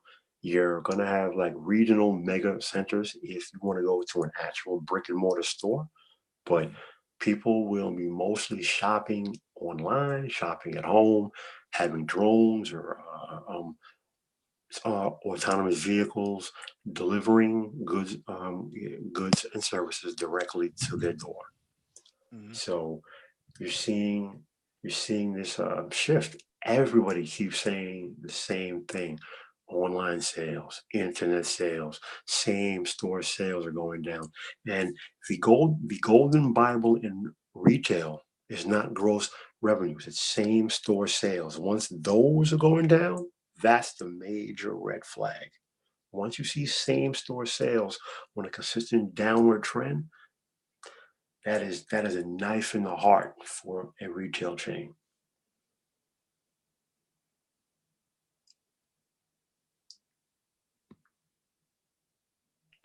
DE, you have anything you want to add to this? Yeah. What 20? About this will be about 40 now. 40 years. If you look at the historical record, you see that the change now, the change that we're seeing now, is happening faster than any other time in history. And each generation, like my generation, we are seeing the end of the mom and pop store, rise of the big brands, and now we're also seeing the super brand. I would call it. It's not really a brand, but like Amazon. Amazon sells everything instead of it was like what Home Depot not Home Depot, Walmart. When Walmart first started up, they sold every little thing. You could go into Walmart and buy 10 different types of locks and all that. And you see like Amazon now is selling books. They're selling. You can even buy TVs, everything that you normally buy in a store like Home Depot or Walmart. You can go to Amazon and buy, and that's the problem that we're facing. Well, it is a problem in a way, but it's not a problem in a way because each new generation accepts the changes that they grew up with, and they live with it and they thrive with it. It is us, the older people, who are having a problem. Yeah. Well, dealing with this, we are looking at it as though, all of these stores are closing, people get unemployment is going to go up, while my children are looking at, you know what, I can shop online. I don't need that. Mhm. Well, I would say that it has a lot to do with zoning laws. So in Boston, we don't have a Walmart, and for reason being that it would crush all the little mom and pop shops, and that's what they're trying to prevent. So if you allow big mega multinational corporations like Walmart to get in to your city, then then the consequences are only going to be fatal. So not fatal in the sense that people are going to die, but it's going to eat the rest of the micro economy on the ground, and that shouldn't happen. So you can blame it. I mean, the millennials or the next generation is accepting of it because they don't have any other choice. They can't do anything about it. Yeah, Hey, but what you see happening is what you see happening in Boston. They're only delaying it, and that's like a rubber band effect. You can stretch that rubber band to where it gets to the point where it either breaks or it collapses again back on you with real power, and you get squeezed. So sometime down the road, either Boston is going to have to come up with a different system that is going to grow and thrive against the big brand, or they're going to get sucked into it also. No, it never happened. The laws are only going to hold off that. No, it would never happen because whatever mayor signs off on that, it would be a nail in their coffin. They would never sign on for something like that. It'd be suicide for them, political suicide for them to actually accept something like that. The only reason Best Buy was able to get in is because there was no other competitor there. You had service merchandise and Caldor, Woolworth, but those stores have been, went belly up in the during the Soviet era. So, Hey, Mike, Boston is considered a major city, right? it is. Okay, yeah, thought so. Yeah, it's a number one in life sciences or pharmaceutical, big pharma, and number one in institutions per square mile in terms of academia. Okay. Number one in hospitals. They have top 20 hospitals in the world, 5 of them in Boston as of 2019. And Interesting. number one in tech startups across the country. Now that surprises me because I would have thought that it was between Silicon Valley and this quote unquote they called it Silicon Alley in downtown Manhattan for a while anyway. Mm-hmm. Well, number one in tech startups because a lot of people just they run their startups inside their apartments, not so much building infrastructure, right? So Gotcha. Yeah, a lot of guys come from big tech like Dell and HP and stuff like that, and then they go out and they go start their own startup right off the rip, and that's how that gets marked up. Yeah, we have something called the Silicon District too, but that's pretty new. All right, let me get to this next article. This one's from fastcompany.com. Stanford professors, U.S. income inequality is only getting worse. Now what? The U.S. economy hit a historic high in 2018, and today unemployment is at its lowest rate in 5 decades, yet wage growth for the vast majority of Americans has stalled, and more people are struggling to afford housing, healthcare, education, and other basics. Times are good if you are a college educated and working in the right industries in the right location, says economist Paul Oyer. But the last 50 years have been terrible for people with lower skills. Adjusted for inflation, the average earnings of a man who didn't go to college is lower than it was 50 years ago. That's unheard of. Oyer, a professor at Stanford Graduate School of Business, teaches a course to MBAs focused on causes and complications of U.S. inequality. The course is co-taught by Lenny Mendonca, MBA 87, who serves as California's governor, Governor Gavin Newsom's chief economic and business advisor, and oversees the state's Office of Economic Development. Here they discuss what is driving inequality, vet proposed solutions, and speculate what will happen if the trend continues. First question, this is the first generation of Americans that is expected to fare worse than the prior. What's driving this trend? A number of factors. Globalization, for one. A really good substitute for manual labor in the US is manual labor in China or Costa Rica. Another factor is technology. Apple is the canonical example. The company is designing their products here, so the people who work in engineering are more and more valuable and making more and more money. But the people who in the old days might have made computers here, that's now done in China. We also had a combination of tax and regulatory policy that has encouraged capital formation and increasing returns to capital.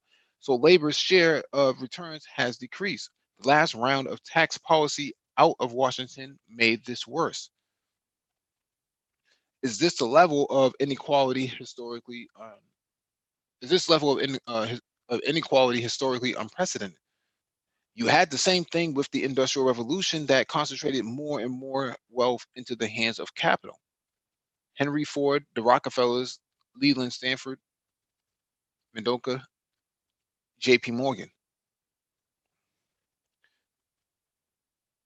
But the Great Depression took the wind out of the sails of that.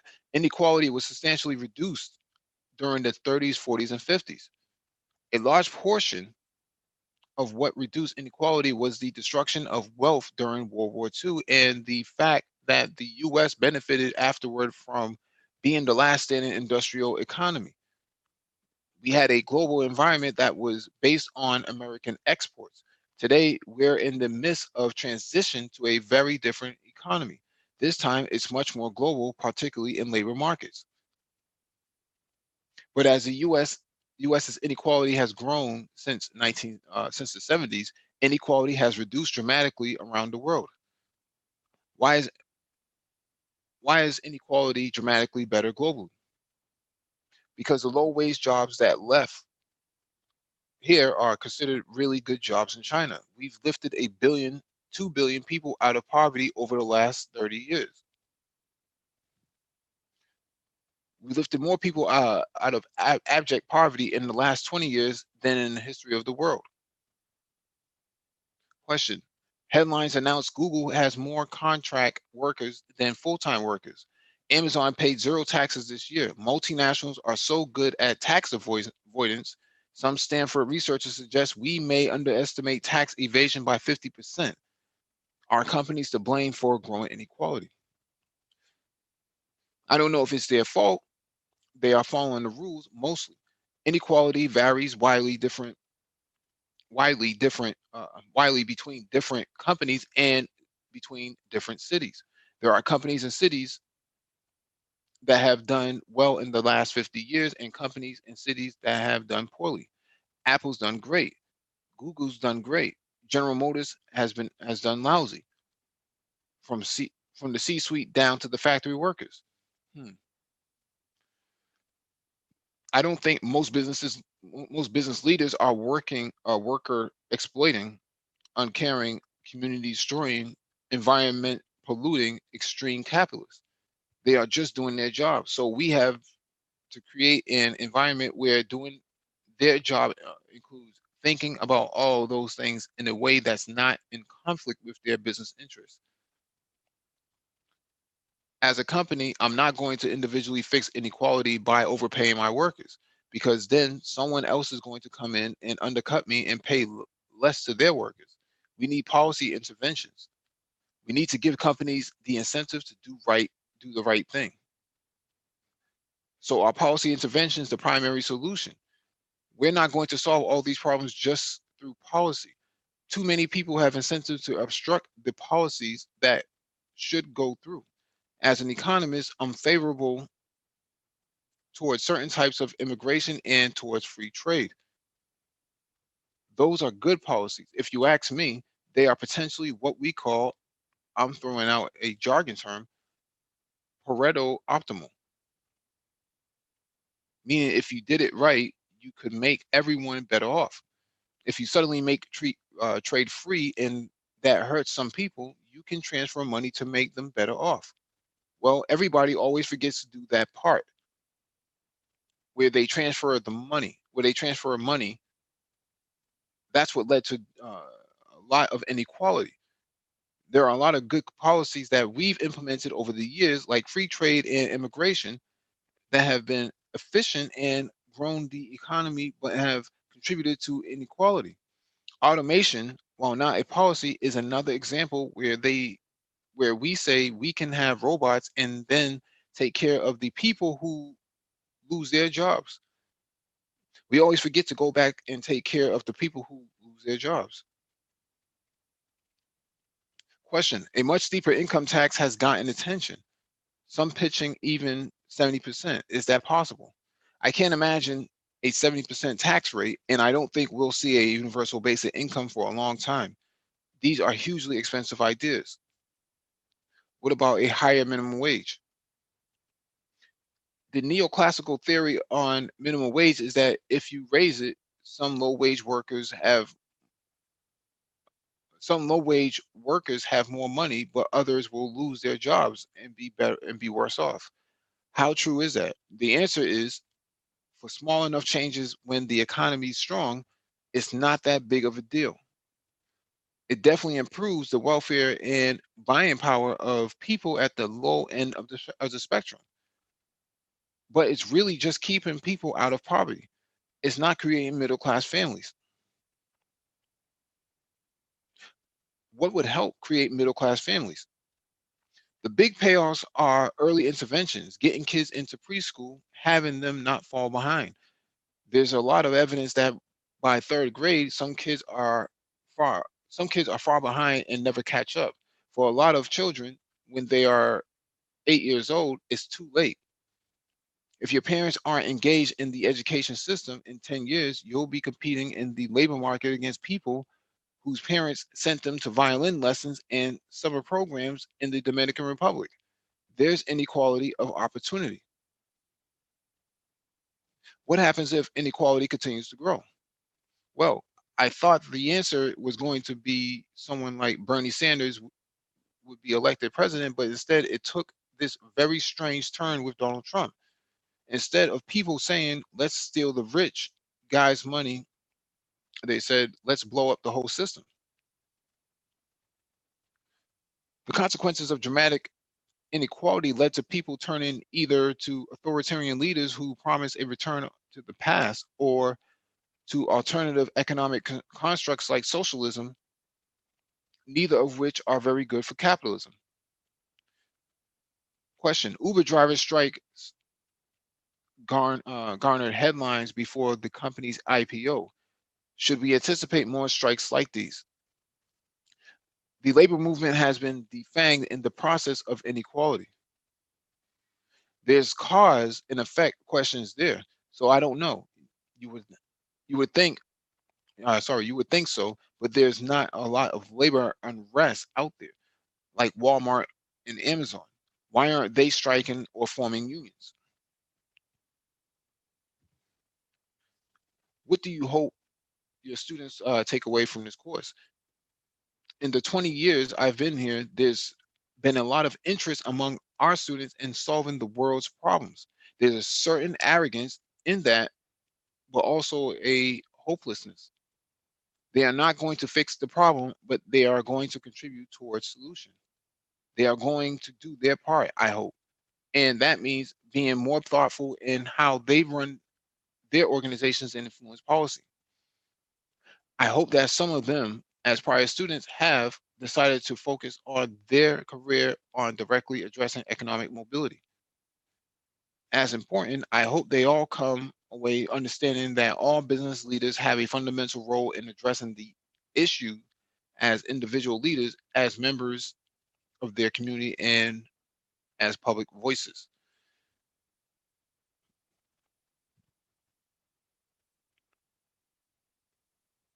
And there you have it. Bro, first off, right? In this article, they mentioned the 30s, 40s, and 50s. So before the Great Depression, there was no middle class in America. You were either poor or you were rich. And you weren't just poor, you were in abject poverty, where Mhm. when you woke up every morning, you literally did not know what you were feeding your family for dinner on a nightly basis, or you were outrageously rich. The Great Depression hit.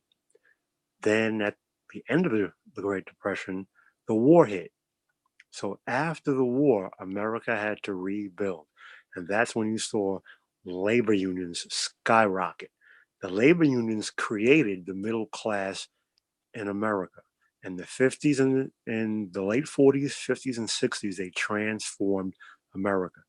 So labor unions, 56% of America as a whole as a country was unionized. By the time Reagan entered office, by the time he left, it was down to 20%.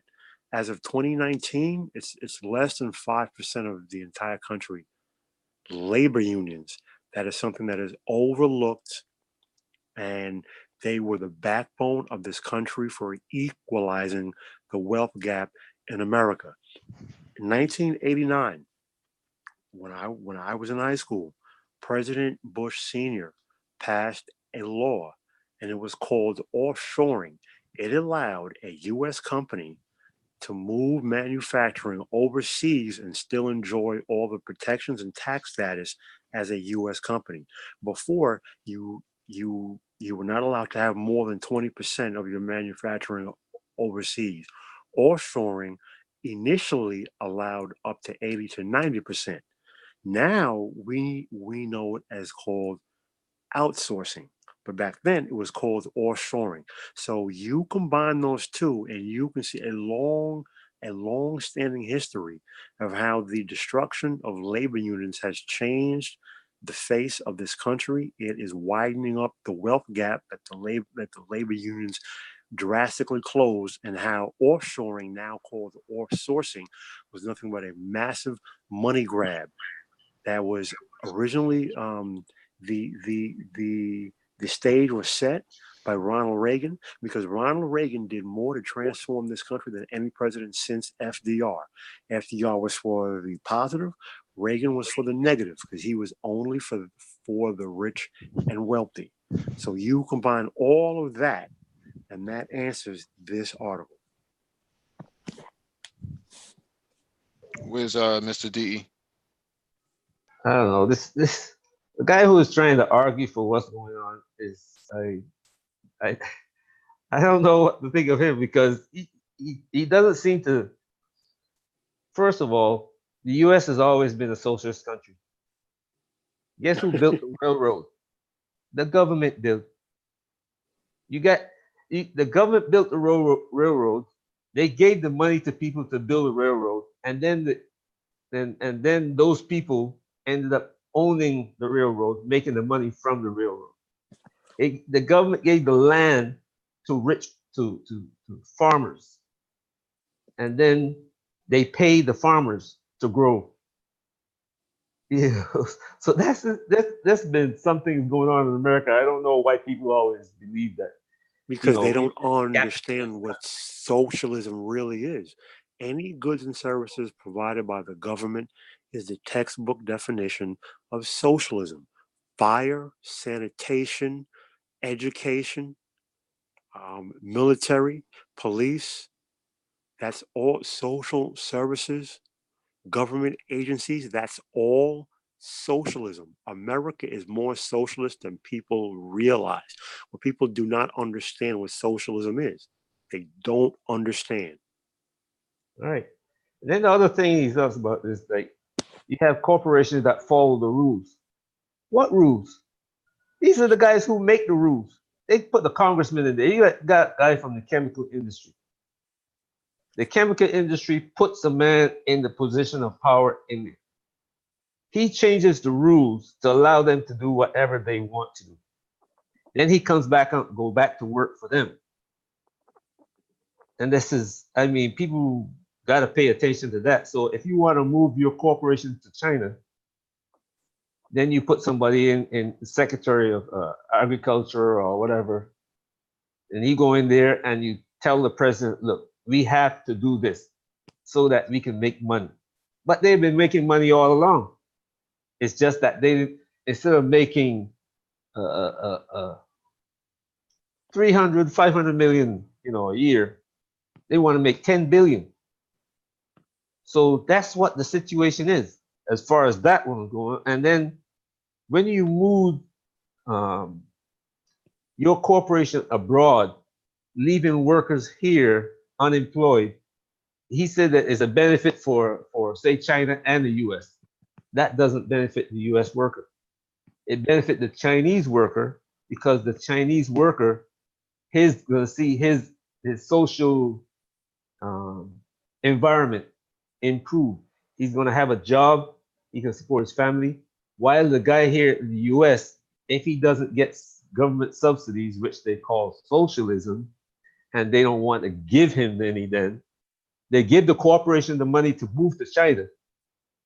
They allow the corporation to keep all the taxes that they keep all the money and not pay any taxes on it. But the poor guy now who was employed and now is starving, he can't get good medical care because the hospital, they closed down and said, well, you know, we can't support this hospital costing too much. Oh, also, you know what? It's- There's one thing I forgot to mention. Unemployment numbers. All right. Listen, never, never, ever take unemployment numbers at their face value. All right. Take take it from someone who worked in that field for years. They only track unemployment numbers for 6 to 12 months. After that, you're off the rolls. So why am I saying that? After the housing crisis of 2008, there were hundreds of thousands of Americans who were out of work for so long they moved into a status called displaced workers. So eventually they went back to work, but a lot of those people went from six-figure jobs to five-figure jobs. So now I'm talking people who were making 110, 120, 150, 160, now making $30,000 a year. So are they employed? Yes. Are they off the unemployment rolls? Yes. But have they been made whole? Absolutely not. So now they're struggling. So now that also has a carry-on effect to any family members that they may have, especially any children that they may also have. Okay, oh so yeah. unemployment numbers are total BS. You have to learn how to look through the information. The devil is in the details when it comes to unemployment numbers. I was about to hit on that before, but you got it right. The guy who loses his job because his corporation moved to China or the economy sank to unsustainable, you know, because of this unsustainable, we got to make as much money as we possibly can whenever, wherever we can. When he loses his job, he's making 200 grand a year, sending his kids to Harvard. When he loses his job, his kids can't go to Harvard. He loses his $1 million house. The car that he bought that he used to spend 100,000, his Mercedes is gone. You know, he used to spend a lot of money on parties and yachts and all that. That money is now out of the economy. So that the person under him, he's making $200,000, and he's supporting probably 5 or 10 other people below him who are making between 5 and 30,000. Those people lose their job, so their family is also affected. I can't see how this guy can have an argument. For some, I can't see how some of his arguments can stand up. And the last thing I gotta say is that he's saying that the people who go to his class, they're gonna see the situation and they're gonna work to change it. But when you go into his class, MBA, PhD, you go in to see what changes are coming about. You will learn. He's teaching you how to identify these changes and whatever. And you going back to your corporation, and you're gonna come up with a plan to combat these changes, not to help fix the problem. So your job is now to create more change that's going to create more problems because your investors want you to find a way to get around, not work with, get around these things that gonna, if they made $1 billion like Apple, you guys are saying Apple makes a phone for $150 and sell it for $1,100. You Yeah. think that the guy at Apple, the investors at Apple are going to allow him to bring manufacturing back to America, make the iPhone here for $450, and only make what, $500 on the phone? No. Which is why any American person especially the coal miners, but every person who bought Trump's BS about bringing jobs back. I laughed, I laughed, I laughed. Every guy who I used to work with, I called them up and they all laughed because we know we learned this in college and we saw it on the street. Once, first of all, it is microeconomics 101. Once a competitor leaves a given market, it is almost a guarantee that competitor will never return to that given market, especially if he's moving his manufacturing and production costs to a lower cost area. That goes against every principle of microeconomics. So apply that on a macro scale. Why would you, as an American company who has moved your manufacturing and R&D overseas, why in the world would you bring that back to America, paying American wages, plus Social Security tax, plus health benefits, plus safety training and safety equipment, when you could move to China and pay them relatively pennies a day with no other associated overhead? Those jobs are never coming back. Once they go overseas, they never come back. Especially coal mining, when this entire planet slowly kicking and dragging its heels is moving away from fossil fuels. But people bought the nonsense because they do not understand business, finance, and economics. All right, let me get to this next article. We only got 20 minutes left. CNBC.com, Beijing responds to Trump's new $300 billion tariff threat. China's foreign ministry pushed back against President Donald Trump's latest tariff threat on Friday, reportedly saying the world's largest economy should give up its illusions, shoulder some responsibility, and come back to the right track on resolving the trade war. China's spokesperson at the foreign ministry, Huai Chunying, said at a daily press briefing that Beijing would have to take countermeasures if the U.S. was committed to putting more tariffs on Chinese goods, Reuters reported. She added that while China did not want a trade war with the U.S., it was not afraid of fighting one. In a series of tweets on Thursday, Trump announced another round of tariffs on the roughly $300 billion of Chinese goods that had not already been targeted by American levies. The charge will take effect from September 1st. The move breaks a truce in the long-running trade war between Washington and Beijing, with investors fearful it could further disrupt global supply chains. The tariff threat also came as a surprise to financial markets in large part because of negotiators for the two sides had just met earlier this week in China.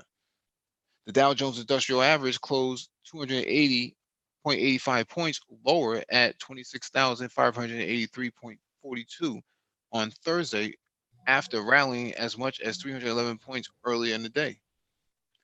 It means that all Chinese goods entering the U.S. will be subject to some sort of duties. While the actual price tag of the latest action is technically just $30 billion, or roughly 0.14% of GDP, gross domestic product, there may be significant psychological shift for the global economy, as many wonder whether a trade war will long remain the status quo. And what happened to be the first Chinese response to the news, a senior diplomat, Wang Yi, said the new tariffs were definitely not the corrective or constructive method for resolving the bilateral trade frictions, a Chinese TV station reported, according to Reuters. U.S.-China trade war developments have roiled markets for more than a year, and there have been signs for the rafts of additional tariffs from both sides are having real effects on economies around the world. In fact, it's not just the Chinese and American sides seeing the impact. Shift in trade volumes have been attributed to strength in countries such as Vietnam and weaknesses and weakness in the likes of Singapore. Interesting. Singapore would take a hit.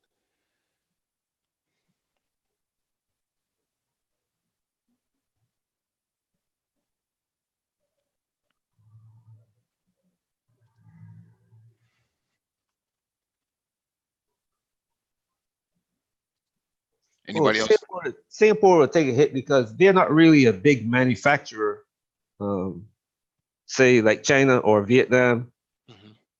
Mhm. There are financial and like shipping. You know, you ship your, uh, you might have a small shipment and it goes to Singapore, where it joins a big, larger shipment going to California, LA. But what's happening here, out here, where I am, if a lot of us travel, we'll see it. What's happening is that Chinese are building factories everywhere in Asia. The same the and the Chinese will have a factory in Vietnam. What they will do is produce part of the, if they build an iPhone, part of the iPhone is built here in Taiwan. And then Foxconn, it sent shipped to China, Foxconn assembled it. Now, if Apple decided now, they will say, well, you know what? We're going to switch where some of the parts are still going to be built by Foxconn in China, but it's going to be shipped to Taiwan. They're going to assemble it here and made a Taiwan stamp on it. Mhm. And that's what's happening in Vietnam. Yes, you're getting a finished product, which costs more coming out of Vietnam. But if half of it is made in China, or parts of it is made in, little countries around China, then it's sent to China, and then China adds some of it, the Chinese worker is still not being put on an unemployment line. So while it's costing more to buy the product that comes from China, the product that comes from Vietnam now, the iPhone that comes out of Vietnam is not costing more. But guess what? The Chinese workers that work on it in China still employed. Yes, you're going to hurt China to some degree, but you're not hurting China as much as people believe. The American worker believe that this is killing China, and it's not. Because these people who follow Trump, and a lot of other people too, who thinks that he's going to be some miracle worker, they have this, they believing that things are getting hard in China, and though it's a little bit difficult more than before, the government is not allowing that to happen. The government will not allow Vietnam to take over their route. They're going to build a factory in Vietnam, just like they build a factory in the Philippines. And if the Philippines have to go along with it, otherwise they're going to pull the factory. You say, look, we're going to move our, we stop buying your products. We still make your products, but the $1 billion in fruits and vegetables we buy from you in Philippines, we'll stop buying it. So guess what the Philippines is going to do? It's going to go along with the program. And that's what's happening. So we are believing one thing and something completely different is happening. All right, let me get to this next article before we close out at 12 o'clock.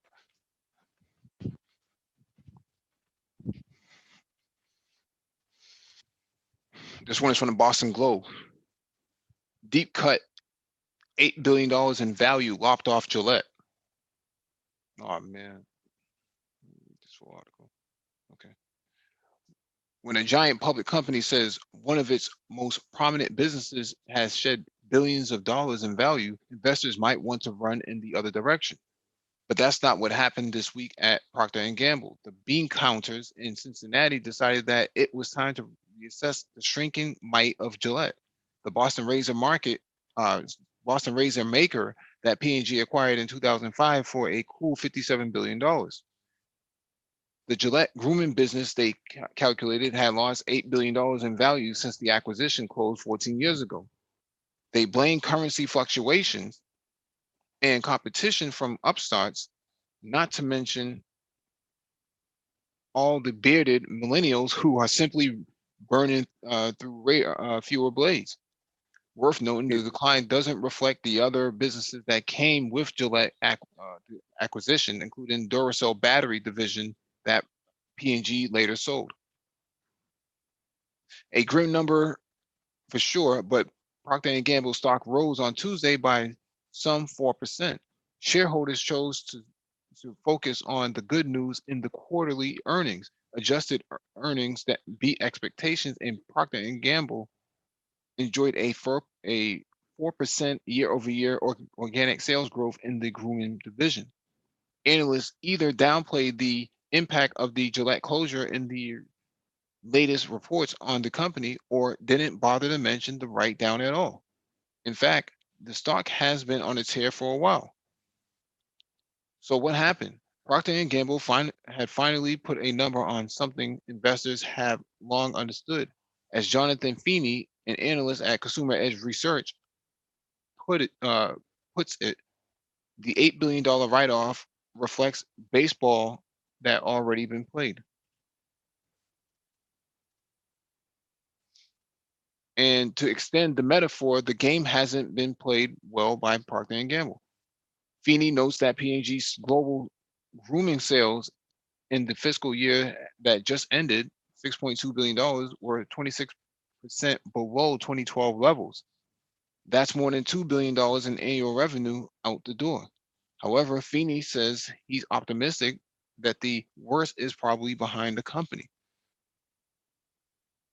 The two upstarts considered to most to blame, direct-to-consumer operations, Harry's and Dollar Shave Club, not to be confused with Dollar Will, are now tied to conglomerates too. Unilever bought Dollar Shave Club in 2016, while Schick parent Edgewell is acquiring Harry's. These rivals have countered Gillette with lower priced offers in recent years. Slicing away at Gillette's dominant market share, Gillette responded by cutting blade prices by 12% in 2017. But the grooming business, under the leadership of Gary Kuhn, has taken a different approach in the past year or so. Price cuts have been de-emphasized. Kuhn instead has focused intensely on building up Gillette's mail order market and rolling out new twists such as a blade for men with sensitive skin. The company has shifted its market efforts to court those all important millennial consumers, including a controversial take on its "the best a man can get" mantra aimed at countering sexism and bullying. On on the Tuesday earnings call, P&G Chief Financial Officer John Moeller played down the impact from its rivals. Unilever and Edgewell need to make money from their acquisitions, he said. Not a bad thing for the overall value creation opportunities in the industry. Forget about bearded hipsters and hungry startups for a moment. P&G executives say the biggest reason for the huge decline in Gillette's valuation on their books can be attributed to forces well beyond their control. The rise of the US dollar and the corresponding decline of currencies in many countries where P&G sells its blades and razors. Only 1/4 of P&G's grooming sales take place in the United States. So these currency shifts influence the top line in a major way, particularly when tallied up over the past decade or so. Mueller and his boss, Chief Executive David Taylor, remain big believers in the future of grooming business. Let's hope so.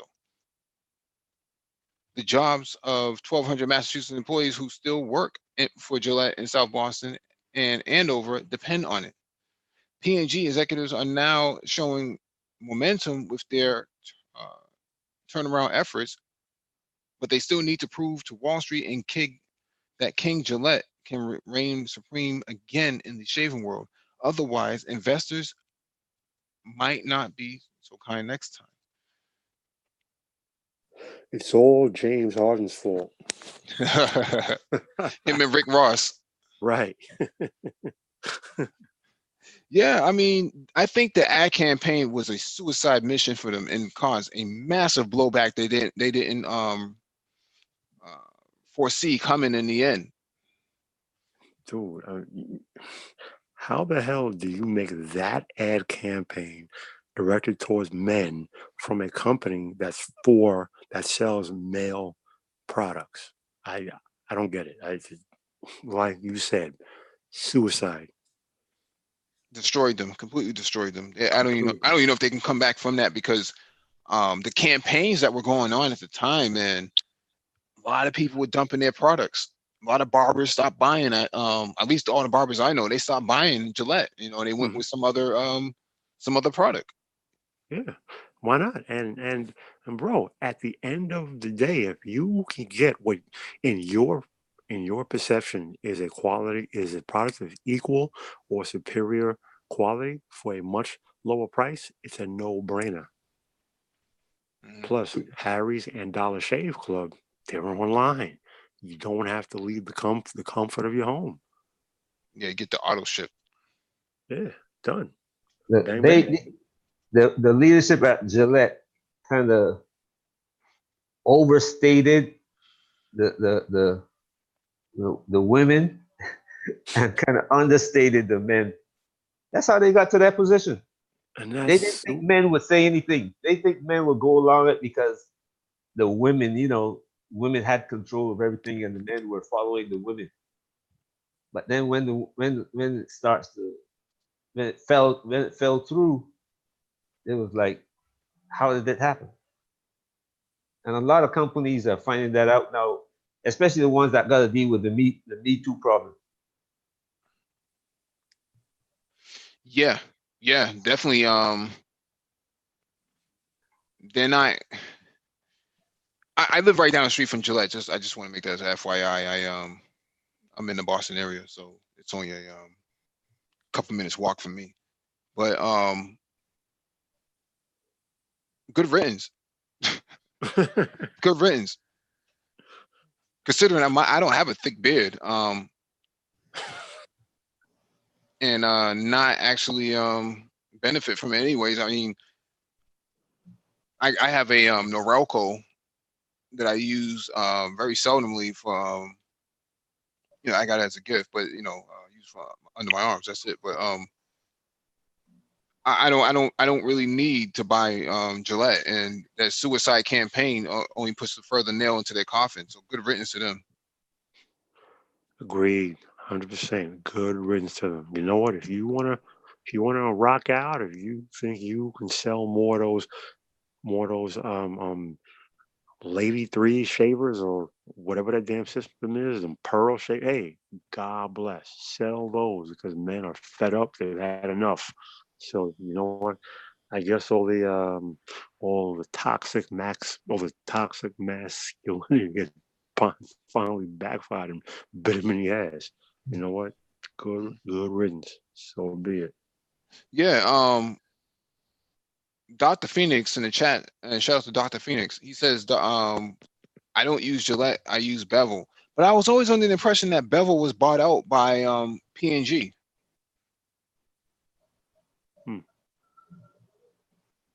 Well, I use brown. Well, US they call it brawn, but whatever. Hey, have a good one, women of the past. Yeah, the way how I see it, man, is that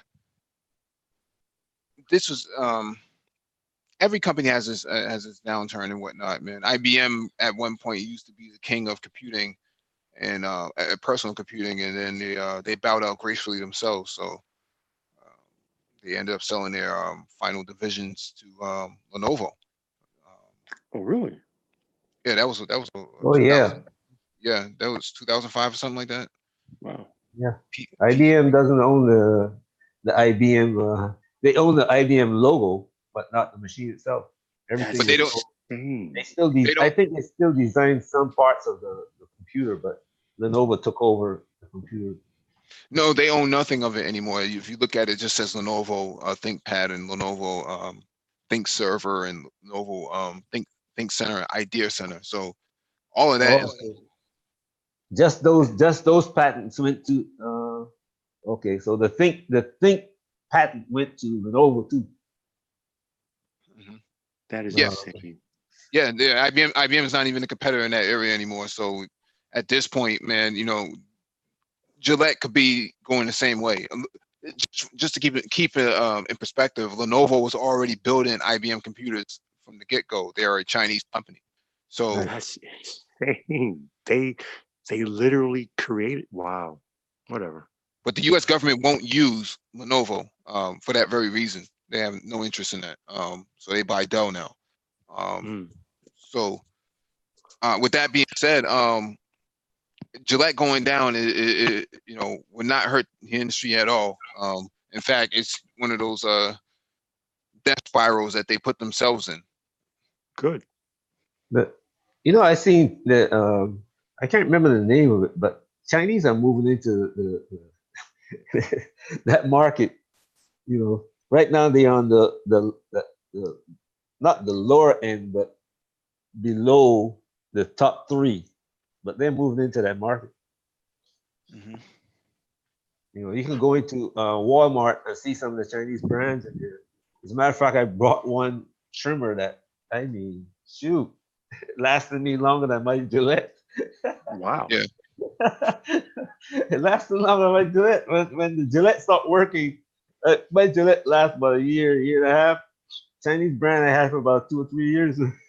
Wow. Yeah, a lot of barbers using the Chinese brands now too. But Gillette, you know, was mostly just a name thing. It didn't really have anything too much to do with the quality of the product.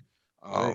It had a fancy package and all that stuff, but for the most part, it was more just about the branding. But I want to make sure we close out, man. Information man, what's going on, bro? You are late. We are shutting down. We are using Zoom now, so just as an FYI. Yeah, thank you all for joining us. We'll be back tomorrow, man, with Black Car Talk and the remembering of the 190E and BTCC. 190E. You guys The remember? 190, yeah, but the 190E 2.316V. The mean, Cosmos. you Beast. guys talking about the black Rolls Royce? The black what was the hammer? No, it wasn't called a hammer. They had a special name for it. I can't remember. Yeah, they had. I can't. The Negro something. I can't remember the name of it, man. But No, that was supposed to be the best car that black man could buy. well, it was the response to the no, I think the Audi came first. I think Audi got their Quattro out first, and then Yeah. the 190E came out. But to me, it's a timeless you know, design. I mean, that you can pull up with that thing, and anybody knows. Anybody who's into cars knows exactly what that is. Well, all right. The 190E. There was a new motorsport class. So the Quattro could not run in that class. So the 190E 2.316V came out. Mercedes homologated it so that the car could run. In response to that car, BMW created the E30 M3. So just before the class started to race, it was canceled. No race. They didn't run. So cars have run, but not in that class that they were created for. Mm-hmm. Hey, Paul, I know you went to Africa. You remember Yeah. that at one point, all of North Africa and West Africa, 90% of the taxis Hmm. were 190s Yeah, or yeah. the 190 base. You know, these guys used to take them, bring them from Europe in destroyed condition. And if you see that same car in Africa, But they 3 were or 4 running. months later, it looked like it just came off the Mercedes factory floor. Look brand new. Yep. All right. Thank you all for joining us. Make sure you hit the like button if you have not already done so. Share the video as possible and hit the notification bell so you get all the updates from the Black Brain Trust now that we're on a new platform. And we'll be back tomorrow for Black Hard Talk and Black Tech Talk, Cybersecurity and System Administration. All right. Good night, everyone. Yeah, adios. All All right, right. D. Take it easy. Travel Thanks, safe. thanks, Paul, for the giving me an idea how to get on here, man. Oh yeah, man.